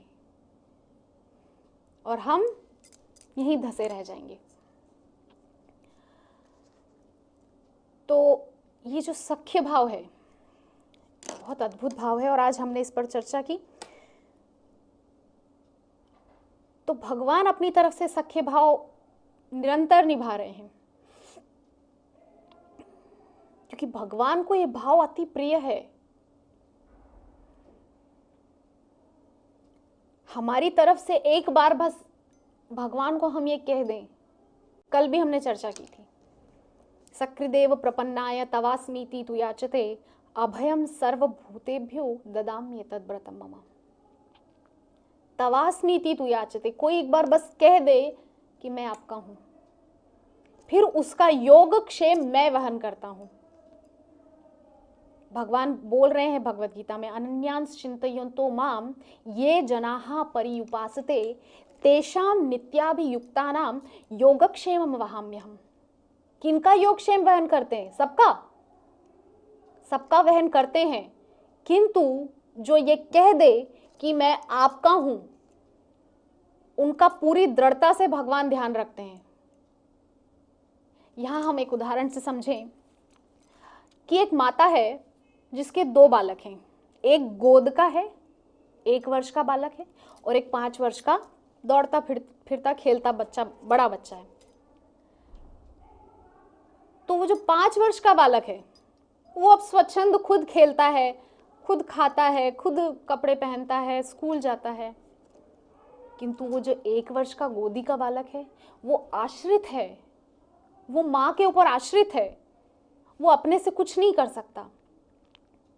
तो वो जो माँ है वो है भगवान, और ये जो 1 वर्ष का बालक है ये वो भक्त है।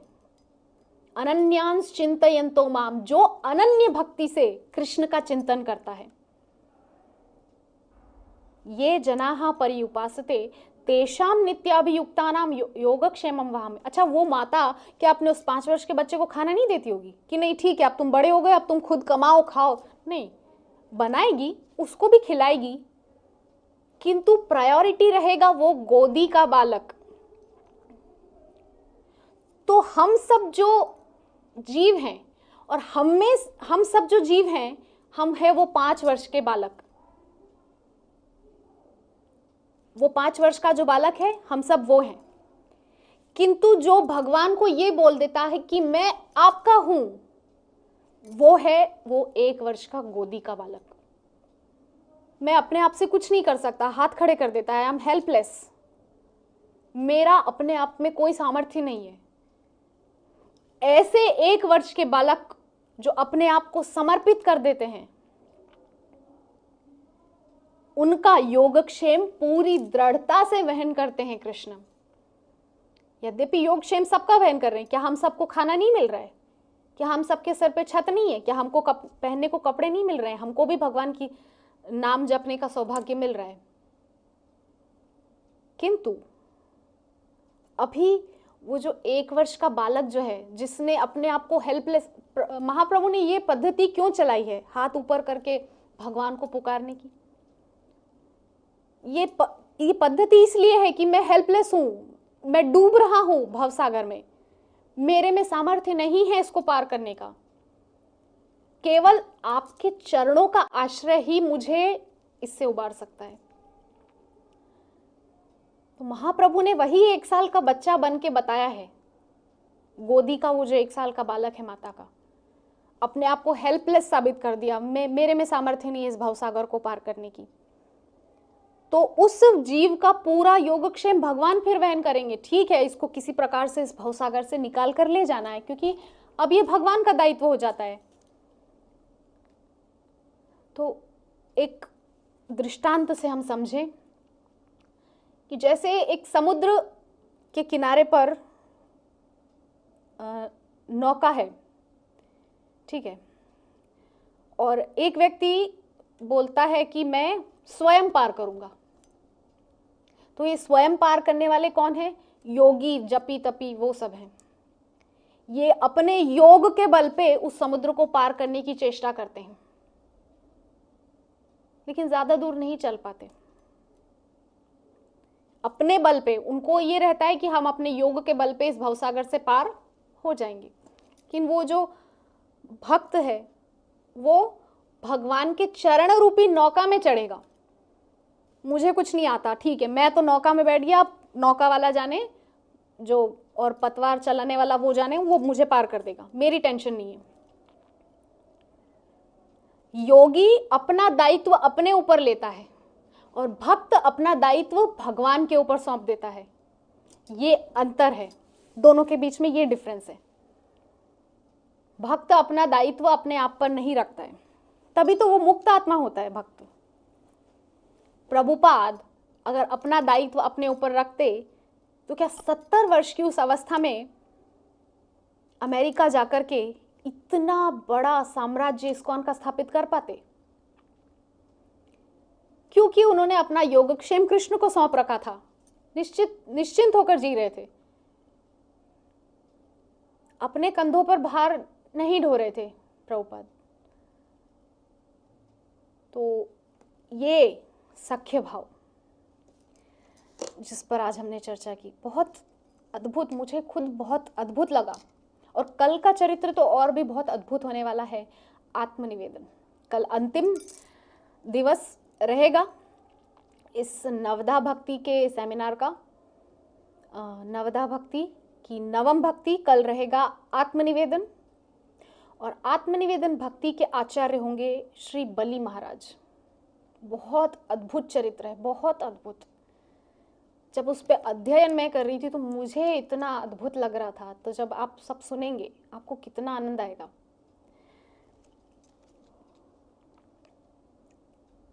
तो ये सख्य भाव आज हमने चर्चा की, ये बहुत ऊंचा भाव है, हम जैसे तुच्छ लोगों की सोच से बहुत परे है। क्योंकि कर्माबाई की एक्टिविटीज से हम सोच सकते हैं कि ऐसा तो भगवान के साथ नहीं होना चाहिए। अर्जुन भी वही कह रहे थे आगे कि मैंने आपके साथ वो सब किया जो सखा के साथ तो कर सकते हैं, किंतु भगवान के साथ नहीं करना चाहिए। और वही भाव कर्माबाई के एक्टिविटीज में हमने देखा। भगवान के साथ थोड़ी ऐसा किया जाता है कि बिना नहाए भोग बना रहे हैं, जिस दातून से दांत घिस रहे हैं उसके पिछले हिस्से से खिचड़ी हिला करके देख लिया जली तो नहीं। ये सखा भाव में होता है। तो ऐसा अद्भुत ये सखा भाव आज इस पर हमने चर्चा की। तो कल पुनः आपके सामने प्रस्तुत होंगे अंतिम दिवस, नवम दिवस आत्मनिवेदन भक्ति के साथ, महाराज बलि का चरित्र लेकर के। तब तक के लिए हरे कृष्ण कृष्ण कृष्ण हरे हरे, हरे राम राम राम हरे हरे। वांछा कल्पतरुभ्यश्च कृपा सिंधुभ्य एव च पतितानां पावनेभ्यो वैष्णवेभ्यो नमो नमः।